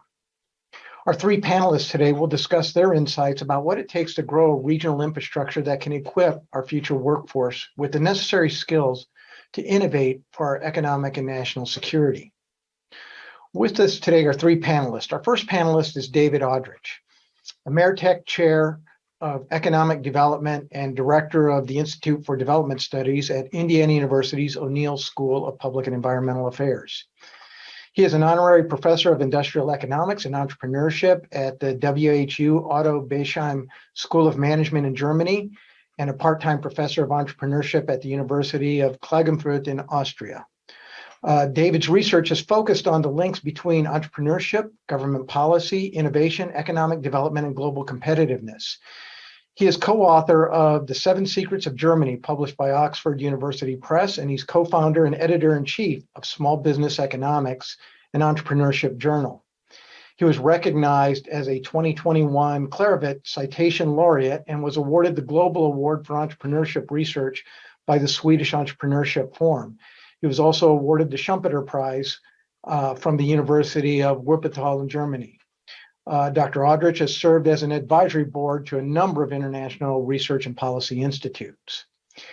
David will be followed by Stephen Kelly, CEO of the Indiana Innovation Institute, or IN3. Prior to joining IN3, and most recently, Kelly served as a principal for Sugar River Technology Associates in Burlington, Vermont. He spent more than 25 years in various roles at Battelle, a research and development organization in Columbus, Ohio. While at Battelle, he served as corporate vice president and president of Battelle Contract Research, where he oversaw engineering, science, and support facilities serving national security, health, infrastructure, energy, and environment markets. He also served as senior vice president and general manager of Battelle's National Security Division. During his time leading the Battelle Contract Research Organization, Kelly led an $800 million division of 3,400 staff members operating state-of-the-art engineering, science, and support facilities that provide comprehensive services to national security, health, infrastructure, energy, and environment markets. Steve is a veteran of the U.S. Army, holding leadership and staff roles in active duty operational training and technical units. And as an Army Reserve officer, he served in command, staff, and inspector general positions. He serves on a number of boards, including Benchmark Space Systems, the University of Vermont, Spark, Vermont, and the University of Delaware Cybersecurity Initiative. He holds a Bachelor of Science in Life Sciences from the Massachusetts Institute of Technology and a Master of Science degree in Chemical Engineering from the University of Wisconsin-Madison. Our third panelist is Dr. Angela Lewis, a member of the Federal Senior Executive Service and Technical Director at the Naval Surface Warfare Center, Crane Division in Southwest Indiana. Dr. Lewis began her career at Crane in 1990, where she held numerous operational leadership and management roles. She was an HR practitioner and served as branch and division manager in multiple organizations. In 2009, Dr. Lewis was named Deputy Department Director for the Global Deterrence and Defense Department. In this capacity, she provided operational oversight for the strategic missions, workload, developed and maintained strong customer relationships, and facilitated strategic and business planning efforts within the department director and division leadership team. The department is responsible for development, acquisition, and sustainment of electronic systems and components in support of defense strategic missions and customers. In 2012, Dr. Lewis was selected as the command's chief of staff and served as a member of Crane's executive leadership team. She served as an advisor to the commanding officer and technical director and their staff. In 2016, Dr. Lewis was selected as corporate operations department director and business director, where she provided executive level leadership for the command strategic plan, senior level customer outreach, program office interface, and corporate business capabilities. Dr. Lewis holds a Bachelor of Science in Sociology, a master's degree in business administration, both from Ball State University, and a PhD in management from Sullivan University. She also received a public management certification from Indiana University. She was selected by the Indiana Commission for Women as a torchbearer in 2015 for significant achievements as a woman in government and for her contributions to her employer, the local community, and the state of Indiana. She is a member of the Southern Indiana section of the American Society of Naval Engineers, a member of the Crane Chapter Federal Managers Association, and a lifetime member and past president of the Hoosier Hills Chapter of Federally Employed Women. At this point, I'm going to ask each of our panelists to give a 5-minute perspective on the region's workforce and its needs, and then we'll move to questions and answer, and we'll start, David, with you, move to Steve, and then to Angie. Thanks very much, Tom, for that very kind introduction. Thanks very much, Tom and Sujai, for the invitation to come join this distinguished panel and very compelling event. Time was that used to be that infrastructure was very simple. It meant, highways, railroads, and ports. These days, it's gotten a little more complicated, especially when you link it to the regional innovation performance or innovation regional system, maybe. And, in the brief few minutes, I'm going to talk about, I think, a new, I don't want to say complexity, but nuances has become clear that what matters for the regional infrastructure that links to workforce and why some places, some regions exhibit a better innovative performance than others. Because one thing we've learned for sure, globalization may have flattened the earth, but in fact, the spatial distribution of innovative activity is anything other than equal across geographic space. Some places have it, some places not so much. And one of the, I guess you'd say, aspects of infrastructure that matters is, does the region have the key ingredients it needs to get the outcome, the output of innovation that it needs? By ingredients, people would mean factors and resources. Some of those are traditional infrastructure, some of them not so much. And of course, especially when we start thinking about innovation, we think of, I heard that Stephen got his PhD in one of the great innovation regions of the world, Cambridge, Massachusetts. And what do they have? They have the key ingredient of knowledge that is generated from research and development, from higher education, fosters not just knowledge or new ideas, but also human capital. And we've seen a lot of variants that are nuanced. Sometimes people focus on talent. Sometimes they focus on creativity. Sometimes they focus on labor skills. That these are all ingredients in the infrastructure. And of course, the workforce is key because it's the workforce that distinguishes the types of human resources that are able to generate innovation. As the famous Nobel Prize winning economist one time observed, Milton Friedman, there's no such thing as a free lunch. Maybe, but there's no such thing as a free innovation in the sense of it takes inputs, ingredients, and a lot of those are human, and they don't come from no place. They are the product of blood, sweat, and tears, of education, training, research, and so on. Now, the second aspect is not just having the ingredients, but it matters what you do with them. Just like when we're at home cooking, right? I've learned this the hard way. Just having all the ingredients is enough. You have to kind of combine them the right way. Well, Michael Porter, the famous Harvard economist, formalized this in a way that's become very popular. He said, they've got to be in a cluster, complementary ways. More recently, we've seen people say, no. Yeah, that matters. Well, what really matters is you have specialization.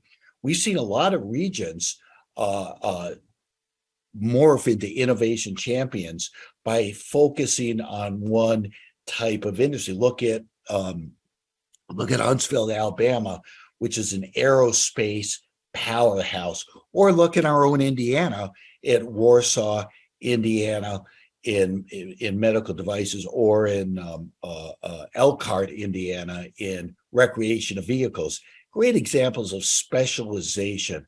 Although there's also arguments and evidence for exactly the opposite, which is diversity. We can see certainly Central Indiana more and more is exhibiting diversity with life sciences, but also IT capabilities,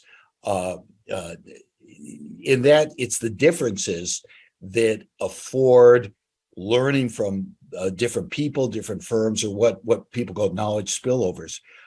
So anyway, there's a whole, and that's, by the way, where we see the entrepreneurial ecosystems now. It says what matters is the spatial configuration structure of the resources, the ingredients into an entrepreneurial ecosystem.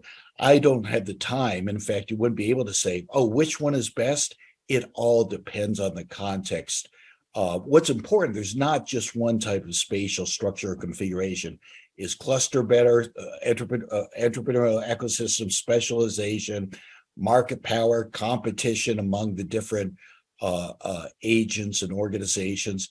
They can all matter, but they matter differently. Which is right for the region depends on the region. There is no algorithm as far as we can tell. The third realm of infrastructure is involves. Some people might say it involves the human dimension. It's about the culture, the people, the spirit of the place, the way that people at a place, or firms, organizations, the way they view themselves, their identity, but also the way the rest of the world views them, which is their image. I think we know the least about this, and in some ways, this may be in the modern era one of the most important areas. It includes leadership. So we have great examples of regions like Research Triangle, of course, in North Carolina. The North Carolina professor Al Link wrote a book, A Generosity of Spirit, where he documents how leadership, which is part of this human dimension, we could call it behavior, we could call it culture, but that culture makes all the difference. It embodies the values of people, how people interact, how they interface. And so that will be the third dimension. The fourth dimension is whether it's really a fourth or how the policy can interface with those three, which would be actions by companies, organizations, nonprofits, governments, organizations that are vested with an interest or have a mandate for enhancing the innovative performance of their region, what we could call the strategic management of place. So it's these four aspects, I think, of that constitute, I would say, a modern day contemporary infrastructure. A lot more to it than just highways, rails, and ports. Anyway, thanks very much, Tom. David, thank you. Great start, great overview. Steve, let's turn it over to you for a few minutes of insights from your perspective. Wonderful introduction, and I appreciate the opportunity from Indiana University and CSIS for the chance to chat with all of you this afternoon. In many ways, I feel like Iron 3 is a small-scale experiment of the larger forces that Professor Aldrich was just discussing. Just quick background. Iron 3 was started as a result of initiative by regional leaders in Southern Indiana and generously funded by the Lilly Endowment to undertake establishing an applied research organization, something that structurally, surprisingly, didn't exist in Indiana. Now there's two of us. Purdue set up Purdue Applied Research Institute just the past year. Our objective is through collaboration and cooperation to add both capability and, more importantly, capacity, building on regional strengths, aimed at growing jobs in the defense and national security sector. That's capitalizing on that sort of core set of capabilities that Dr. Lewis leads down at NSWC Crane now, and are being turned out every day at Indy University in terms of talent. We're aiming at federal contracting and specific defense contracting for a number of reasons. Technically, I'll come back to it in a minute. Structurally, it's a tough market to get into. It can be very slow development, but once you're in there, you can be very successful for a long period of time, and the compensation available at all levels is above average compared to what's many other industries. Additionally, Indiana is not getting its fair share of federal defense contracting dollars. I think we can all agree that the numbers indicate we're below par, and that is simply because we're not geared up to compete as aggressively as some areas are. David talked about Huntsville, wonderfully competitive region. But the talent to deliver is here, especially when you look at certain areas like advanced manufacturing, information technology, and emerging capabilities in artificial intelligence and machine learning. And the wonderful thing about those jobs is they don't need to be done in the National Capital Region. They don't need to be done in Route 128. They can, and more importantly, should now be done in suburban and rural areas where people get the opportunity of a different quality of life, a better quality of life than they might have in intense urban areas. A chance to stop, as it's often called, the brain drain of smart kids going to school and leaving the area, and giving them opportunity to stay here. Now, how are we actually doing that? Our challenge is to go out, compete in the marketplace by pulling together teams of regional and sometimes national partners to bring defense work, win defense work for Indiana that otherwise might not be won. And this is not just rearranging dollars, the large dollars that are spent down in Crane, but bringing in other dollars from other top-level defense contracting R&D organizations. Thinking about Pax River, Dayton, the Florida areas. You might wonder why a nonprofit is involved in that. I think I know we have some unique capabilities that we offer and unique context that we offer it in. One, we're really looking to build teammate capacity. We don't have stockholders to answer to. We don't have owners to answer to. We have stakeholders who sometimes are tougher to answer to. And their objective is to grow jobs in the region and diversify the client set that, in our case, is represented by the defense marketplace. And what we can do as a nonprofit is we can take a different risk profile than a university might take because we're not in that structure. We can also take a different risk profile than a small or mid-sized business might be willing to undertake, where some of these program development activities can take 12, 18, 24 plus months, and there's no real strong guarantee of win. I think the third part is to a matter of capability. Competing in the defense R&D space is a relatively unique set of capabilities. And I and three have been fortunate enough to pull together a bunch of group of leaders who are extremely experienced from across the country, many of them come back to the Bloomington and Indianapolis area to help develop those capabilities, not just to grow IN3, but to enable those startups that are coming out of the universities, the small businesses that want to scale up, to enable them to compete more effectively, to link more effectively with clients, to anticipate market moves more effectively, and to win more effectively.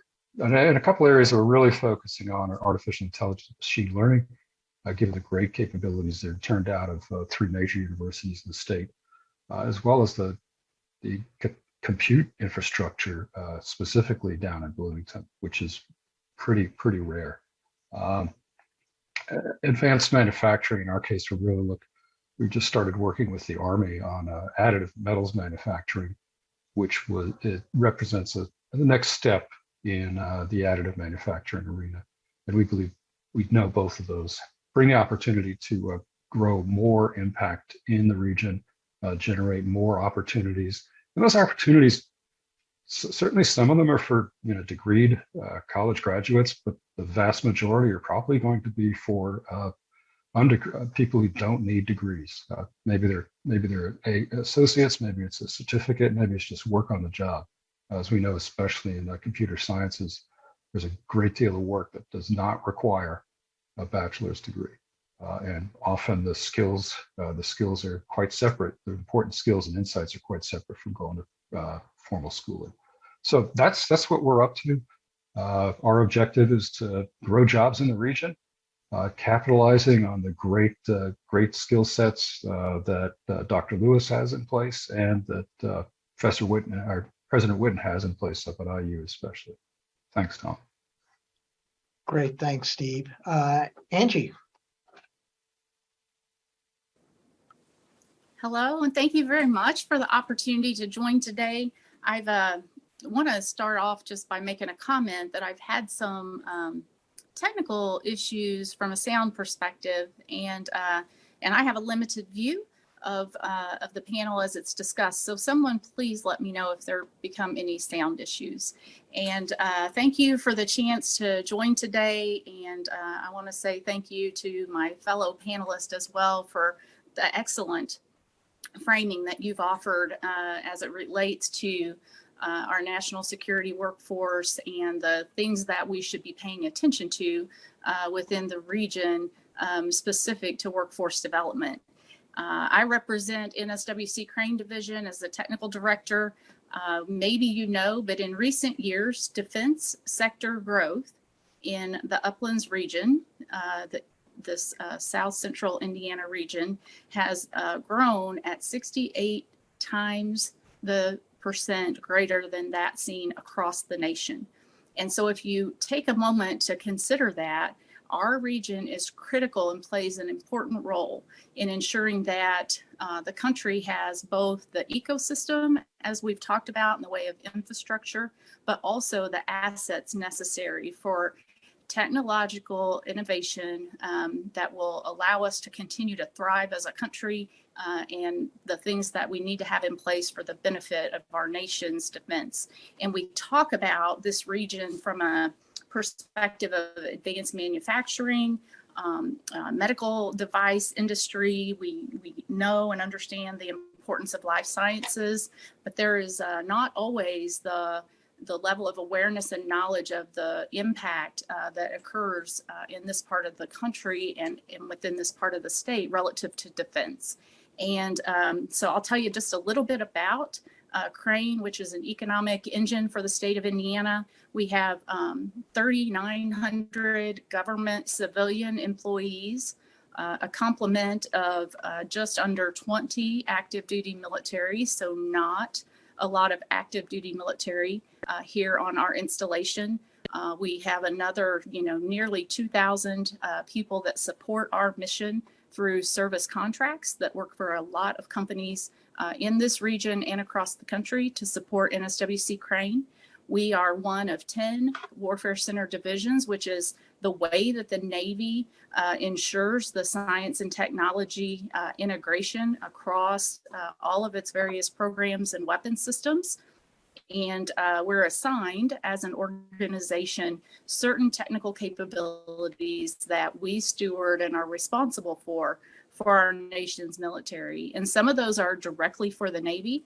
And we also have some that support across multi-services. And so the work that's done here to the tune of, nearly $3 billion a year, when you look at our overall obligation authority and what we pay our employees when it comes to salaries and the funds that exist, this is quite an economic engine and has a huge and large impact on this part of Indiana.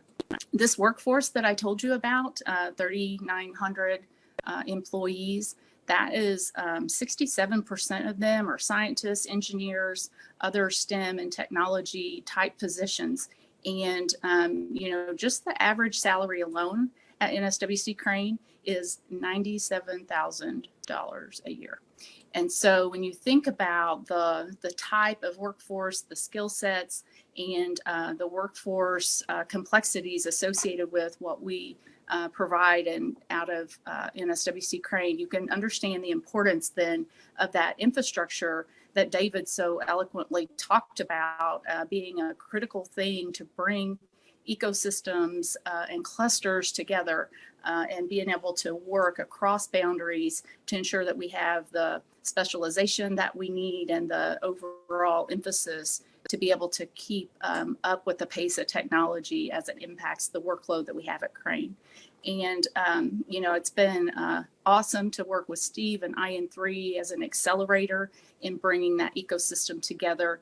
They have a wonderful partnership agreement in place with NSWC Crane that allows them to represent our mission in dealing with industry and other academic partners. They have the ability then to funnel information back to us about the capabilities that exist out there, and also, just really help to ensure that the linkages and that fusion occurs in a very productive way.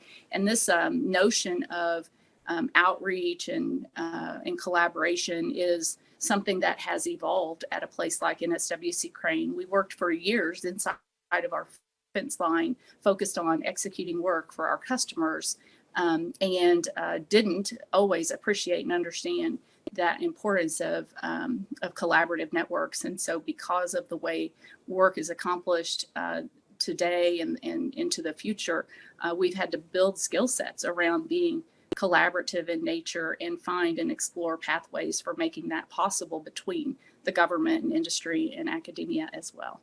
So I'm a 32-year employee here. I love this organization. As was mentioned in my bio, I started here right out of high school.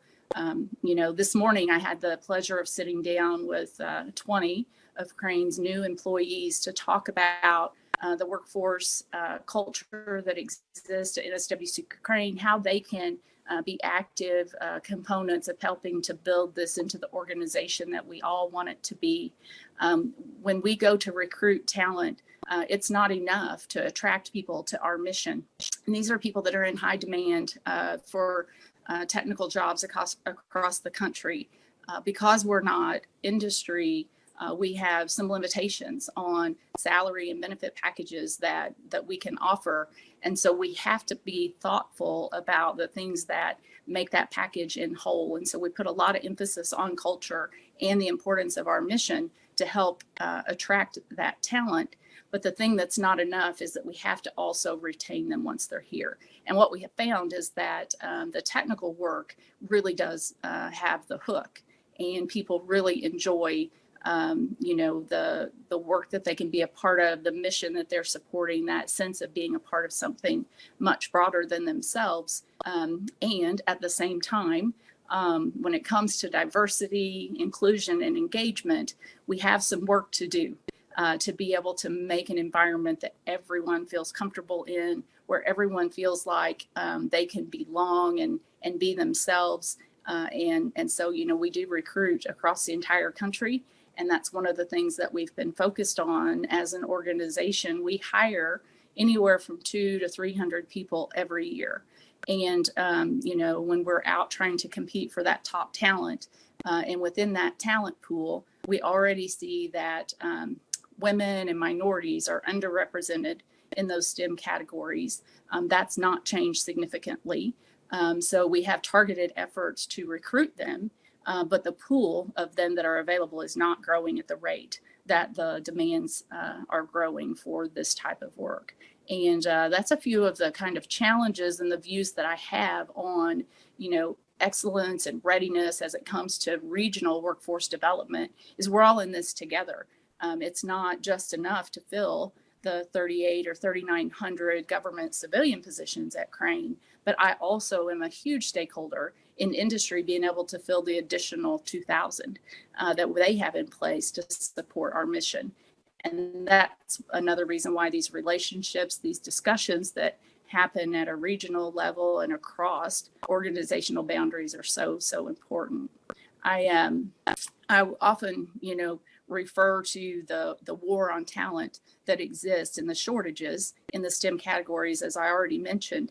And so, we have been very proactive in putting things in place to help ensure that we understand the very technical requirements and skills associated with our mission. In microelectronics, as an example, in the emerging area of hypersonics, weapons technology, and across our other mission areas, highly specialized electronic warfare and electromagnetic spectrum skill sets.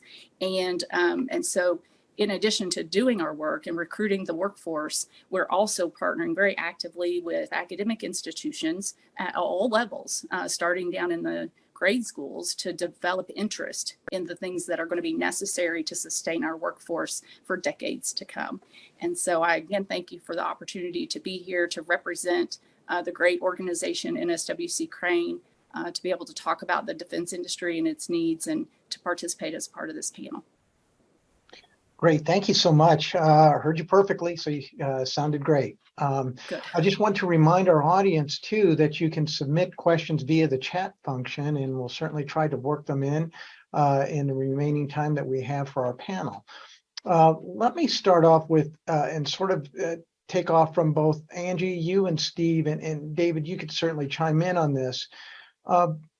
It sounds to me like you have a great partnership with IN3, and I know that down around Crane, there's the Westgate at Crane, which has several innovative startups, as well as larger firms that are focusing on certain innovation activities that are potentially in partnership with Crane and or IN3.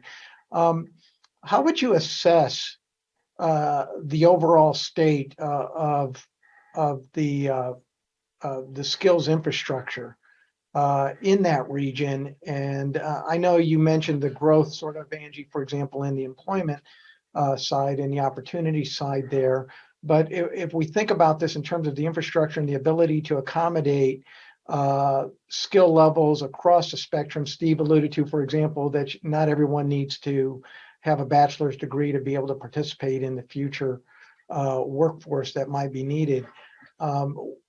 What would you assess as the current state, or what's needed to improve and maybe make it a little bit better and a little more responsive to what you see as going to be the future needs of an innovation-centric economy? So I will jump in first. Thank you for the question and the opportunity to talk about this. Certainly that there are a lot of competing priorities and interest for the same talent that's out there. I'm proud of the fact that we don't have critical shortages that are causing us issues today. As we look forward, we do project that the percentage of highly specialized in technology skills will increase. And we have put efforts in place to help to create, not just here in the region, but with a national level, university consortiums and partners, curriculum that will help to prepare the workforce that we need in those critical technology areas. And we're very focused on sending messages to the workforce on the importance of their engagement and outreach, so that we can help to influence and inform as workforce development efforts take place across all of, like I said, not just this region, but across the nation. And there's a couple of good examples of that specific to microelectronics. We've been able to, tailor curriculum for defense and industry sector needs. We've been able to raise awareness of career opportunities and options, and build relationships within the school systems to educate the counselors and the professors and just our educators in general about the things that we have to offer. It's been a traditional, somewhat of a traditional barrier that exists, in that the country and then potential applicants first look at the defense industry with skepticism, not knowing whether or not they have to join the military in order to be an active contributor to the nation's defense. And they don't necessarily understand the huge component of civilian employees across the country that support defense.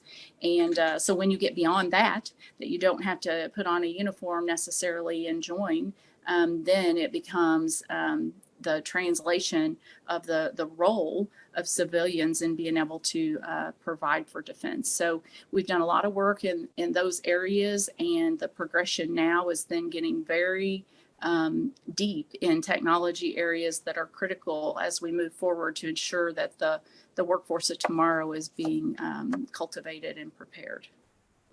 Great, thank you. Steve, what are your thoughts about that? Well, obviously, we're a much smaller organization, but what we found, there are spectacular skills in the region. We've been able to hire very quickly against whatever we needed. And I think very interestingly, probably half the people we've hired have relocated.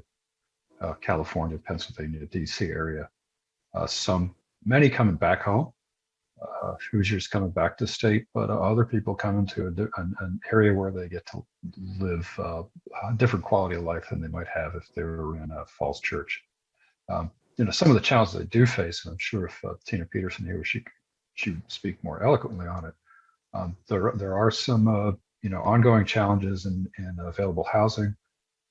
There's ongoing challenges in infrastructure for business. I feel we're at that change point where developers will start to feel much more comfortable taking risk investments ahead of stated demand, or ahead of assigned demand. We saw that with at least two major defense contractors putting up their own facilities down there in Westgate, and growing interest as to what can be done down there. Certainly, the maybe non-obvious things like I-69 getting finished all the way up to Indianapolis. 15, 20 minutes change might seem modest, but the fact that you're not moving and stop at stoplights, there's these odd deterrents to people, and I think you get the interstate fully functioning. It feels indirect, but it actually has a pretty direct impact. Even down in Crane, we have a hotel outside of the front gate now, honestly, I was a little skeptical that would work, but it's sold out almost every night, which tells you the real demand to be close to one of the major defense clients in the country. So I hope that was responsive to what you're getting at, Tom. Great, thanks. David, what are your thoughts about this, about the state of the skills infrastructure right now to meet demand for innovation? You're on mute, David. David, you're on mute. Is the cup half empty or half full? And it's clearly more full than it used to be. But what I find interesting is that Angie and Stephen talk mostly from the perspective, not surprisingly, of their own organizations. I mean, they're where they're embedded in a region. And so they talk about especially Angie is talking about, well, she's aware of, would you say, the war for talent that's global, right? And certainly is also local in and I think it's interesting that you don't talk about the residual, the people who aren't part of that pool, because actually that's what's historically defined the state, driven the state's identity in the image of other companies. Now, what I mean by this is that for years, we all know, Indiana was a basketball state. Nobody came here for football, college level, professional level to play and so on. Well, some leader or somebody changed that, that's historical. But I want to say this, it wasn't that long ago, I came out of the airport in Indianapolis and it said, welcome to Indianapolis, the state of cheap and plentiful labor. So what that means is we may be attracting great organizations like Crane or Stevens, and there's certainly a plethora of them. But in the end, there's this flood of companies coming to the state because what we offer, our competitive advantage has been low-cost labor, low-cost production that's lower than a lot of other places in the country. And it's hard to turn that around. Yes, we have the talent for sure, Stephen says and Angie says, but it's also true. Companies aren't going to come here to use that talent when the preponderance of activity has been focused towards something else. Now, that's just a way of saying it's difficult, it's challenging. I think the trajectory is in the right trajectory. But I do think we need more sense of looking at the policies, the priorities that say, you know what, we're still going to base our future on less skilled, unskilled, low-cost activity that's going to provide a preponderance of jobs. I mean, we all know it's hard to change personally, it's hard to change organizationally, and it's certainly hard to change the strategy that's existed for decades in the state. Great, thank you, David. Steve, you mentioned that I thought it was a very interesting comment that we're not getting our share of federal defense dollars, but the talent's there. And sort of David's comments kind of led me to this next question, and that is, so what's missing? What partnerships are missing that if we have the talent, but we're not getting our fair share, what do we need to do? Well, I feel like I've asked this question by a lot of people. I'm just an operations guy, but where companies I've been associated with have been able to succeed, where regions I've been associated with have been able to succeed, is the leadership making the commitment to go out and compete and bring work back. I won't say which state I was in, but I was having a discussion with a member of the delegation from Alabama. And he said, look, here's the challenge. This is why we beat you guys all the time. Down here in Alabama, first we fight with everybody else to get the money, in this case, almost always into Huntsville. And then we fight about who gets it. And a lot of the other regions, you all knock yourselves out internally before, and we've got the money. So that's sort of a hard-nosed, simplistic view, but I think we're really rapidly changing. Certainly Angie is driving this change. Her predecessor Brett is driving this change. Leadership in Indy's is driving the change, and that's what I keep getting poked to do, is pull people together so that we're competing as a region, as a state, against other regions and states, because being good performers, doing excellent work is I won't say table stakes, but it's only part of the game. It's the upfront spade work that generates opportunities that you're seen as more competitive for, that really pays off. It's hard. Often it's countered to sort of an engineering or even a Midwestern viewpoint that got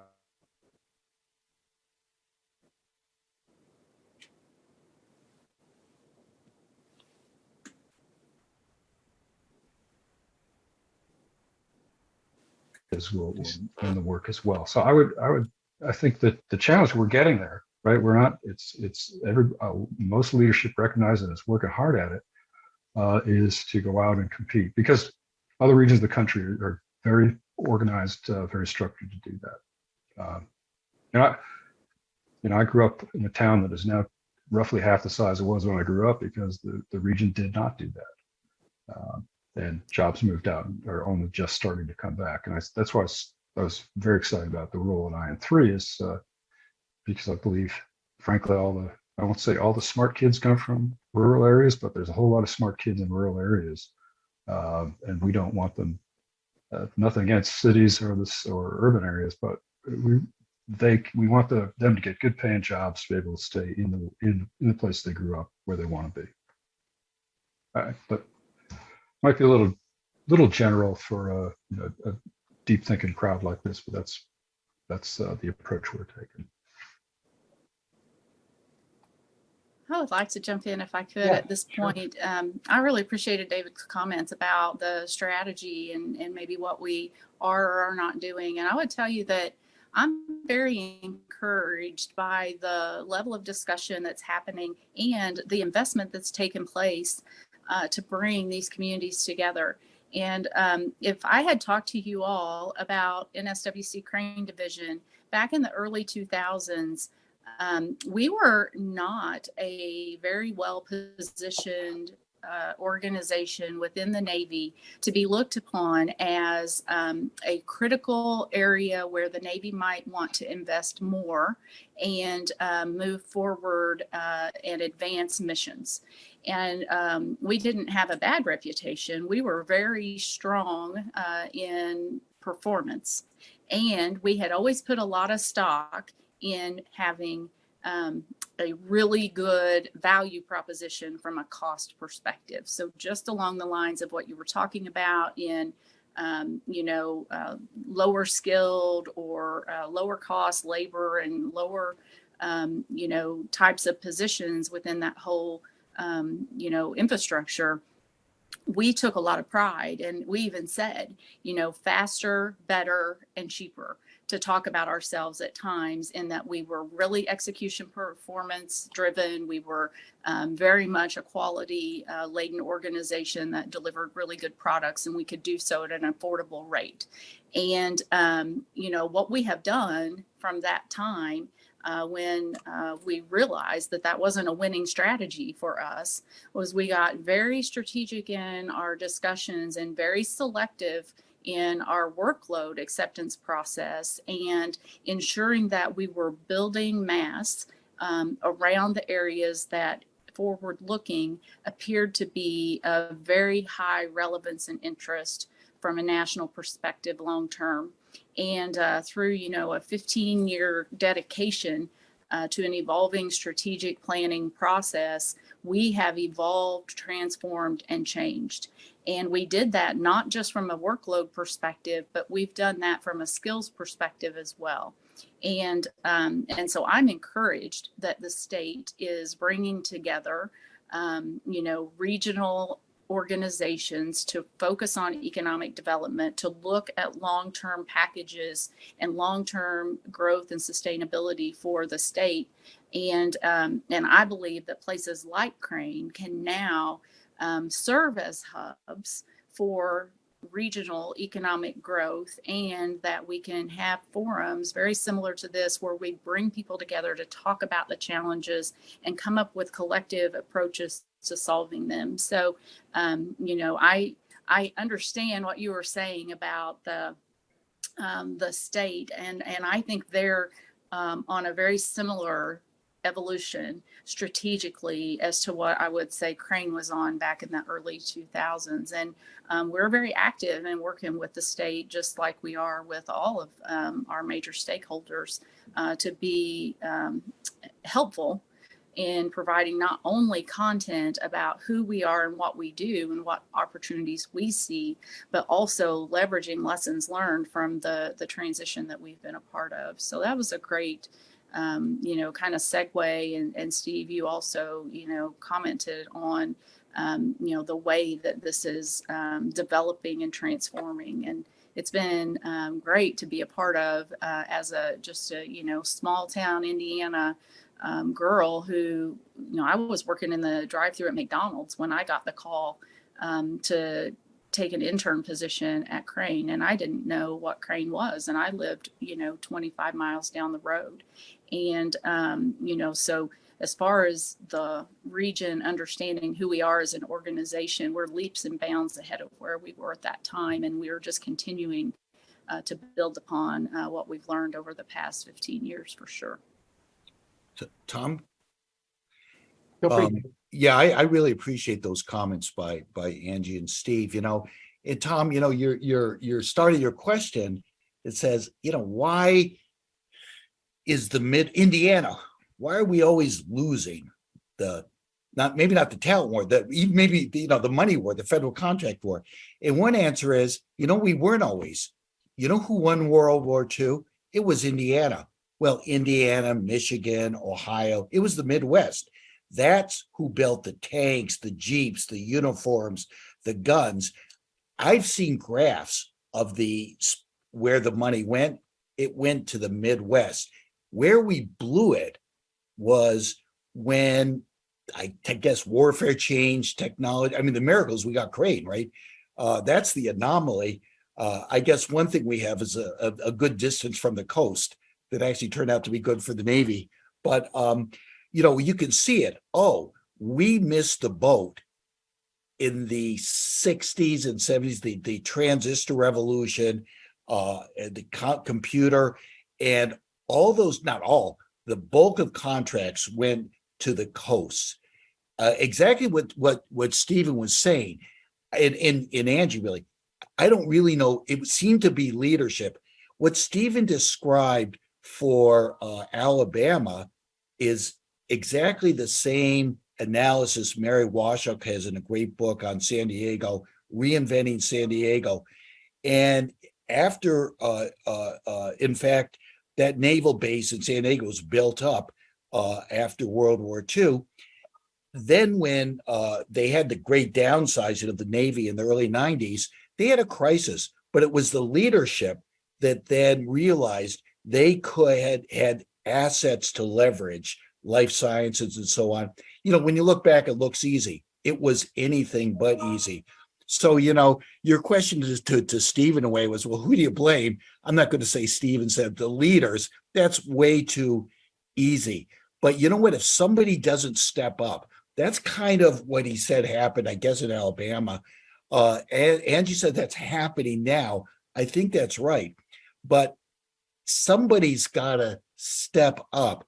I did hear at a conversation up in Indianapolis, I think it was, I can't remember. I think it was, anyway, said, maybe the traditional problem in Indiana is we're so family oriented. We were out there in Little League games and, coaching the kids rather than stepping up as a community, as individuals to provide that leadership. I don't know, but I agree with her. It's happening. But without that, we'll miss the boat. With that, we can be leaders for sure. Yeah. Well, I'd caution. My experience is you can both coach Little League and go do the leadership thing for the region. You don't have to abandon family. There you go. The other is we are in the midst of another one of those revolutions. We're onshoring semiconductors, which is important and interesting, but the revolution is in the application of those. It's the program, right? Whether it's down at machine level operations or up at AI, ML, algorithm implementation. That is a huge shift. Additive manufacturing also represents a huge shift to opportunity for us, and that actually, besides the core jobs, it also obviously, and talking to economists, but obviously generates a lot of follow-on jobs in the community as those jobs, the core jobs, get brought back in, and that we don't all depend on Dr. Lewis and her organization being the only source of where those dollars come from. That's really important that we complement, because actually that will benefit Crane as well, because then you get a workforce that has some flex back and forth. So if there's a downturn, we don't get wiped out in one area, that we have opportunities to deploy those skills into other areas. So that's good points for that. Thank you. Well, we have time for maybe just one more quick question, and I'm going to preface this with a little bit of data I was just looking at. We look at the unemployment rate and we see it's very, very low, particularly in Indiana. It's below 3%. Nationally, it's well below 4%. But there's another bit of data that I'm not sure folks pay attention to. And David, you may tell me we don't need to as an economist, but it's the labor participation rate. And that's a number of people who could work that are actually participating, either looking or working. And in Indiana, it's been on a downhill trend since 1995. And for the United States, that same trend has been in place for just about 25 years. And so I guess maybe my last question to you all is just maybe a minute of wisdom about how we can get more people engaged in the workforce, particularly both non-traditional workers, workers who may have been left out or left behind. We heard in the first panel about some really great efforts to get more diversity in the workforce. What do you suggest we do? What would you like to suggest to our audience members that we do in the face of that kind of challenge too? And Steve, we'll start with you and then go to Angie and Dave. That's a tough question, Tom. I wish you'd started with someone else to give me time to think. I think part of it is changing the expectations for the work, that you're not showing up to the office every day. That is a huge impact. There's things like flexible work weeks, shifting down for family members who have family responsibilities so that they can go to 10 or 20 hours a week and still retain a career over 30 or 40 years because you're trying to retain the person. Think about development and retaining the person instead of filling a slot on an org chart. You can be a much more successful drill. And it's looking past what people's current skills are to what their deeper capabilities and motivations are. That you get perhaps unexpected, expected if you really were thinking about how, if you hire a lot of people, but unexpected matches between what the background that might not look like a match for a job, but in fact turns out to be exactly what's needed to be innovative, to change and really have an impact. Great. Angie, what nugget of wisdom do you have for us on this? So I would just kind of add on to where Steve started and really just second the sentiment around becoming more progressive as employers, breaking out of some of our traditional, stovepiped views of work and getting to a place where we offer a lot more flexibility. One example would be that, in that service contracting component of the Crane Division workload, we have traditionally used our contracts to augment our existing workforce and to provide surge capability and capacity. And what we have learned now is that we can be much more effective by going out and engaging industry leaders in technology areas and leveraging what industry's already developed rather than developing that internally and using them to augment us. And so that's a small shift, but it's representative of a change in the way that we think about how to get work done. And I mentioned that I met with 20 of our new employees this morning. And the thing that I heard from them that I took away, they were asking, when are we going to break out of the very prescriptive approach that the Office of Personnel Management and the federal government takes to human resources and to the way that we hire. And they were talking about how do you go out and capture gamers, for example, who have a lot of relevant skill sets for some of the things that we're doing in unmanned technology and not only the navigation of drones, but the counter, effects of drones. And so that was just one example of, maybe our traditional electrical engineer, mechanical engineer, civil engineer, isn't the right skill set. And do we have the ability to break out of our paradigms to go get people that we need for the missions that we have when they're not traditional career fields for us. And so I would just say we're all going to have to really push ourselves and our boundaries as we move forward. And just because of the importance of diversity to today's topic, I would say that there is a whole untapped community of women and minorities who can be so successful in what are traditional STEM positions and in an industry like defense that they don't necessarily gravitate to naturally. And so we've got to help people to understand who we are, what we do, and that they can be a part of it. And I heard that in the first panel, and it resonated so much. Great, thank you. David, quick final thought. You're on mute again, David. I think making an arc between the first panel and this panel makes me think about that inclusion. Next week, I'm going to Baden-Württemberg, Bavaria, Lombardy in Italy, Switzerland, taking a group of Indiana University students to look at the Mittelstand, these famous Mittelstand companies, hidden champions, and what they'll see. We'll go to rural regions, 12,000 people in the middle of no place in Baden-Württemberg. or in the mountains of Switzerland. And what we'll see in very small communities are workers. They don't have human capital the way people like me measure it. They don't have but they have skills. They have real good skills from, sure, the apprentice system, and all kinds of reasons. Okay. But the real point, to answer your question, these people, I don't want to say they love to work. It's a central part of their life. It's part of they understand.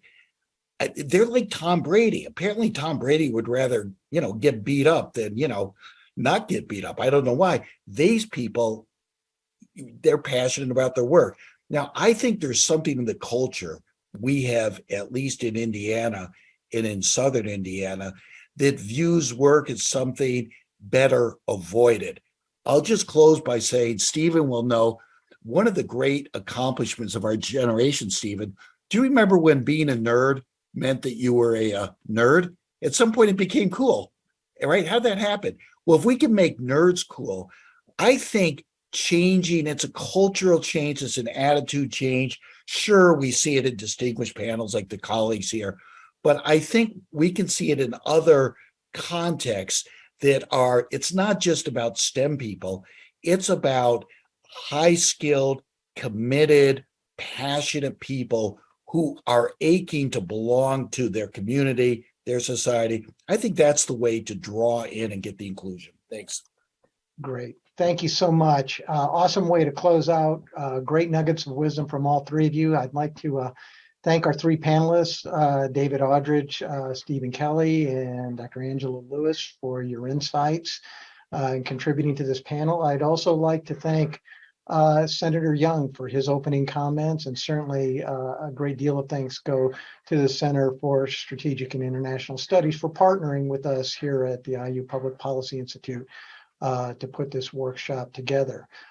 This workshop also has been recorded, and I know will be available on the CSIS website sometime in the near future. So you can look for it then if you want to catch some remarks from our distinguished panelists. I'd also like to thank Sammy Desai for moderating the first panel workshop. And so with that, we'll wish you a good day. And again, thank you all for participating.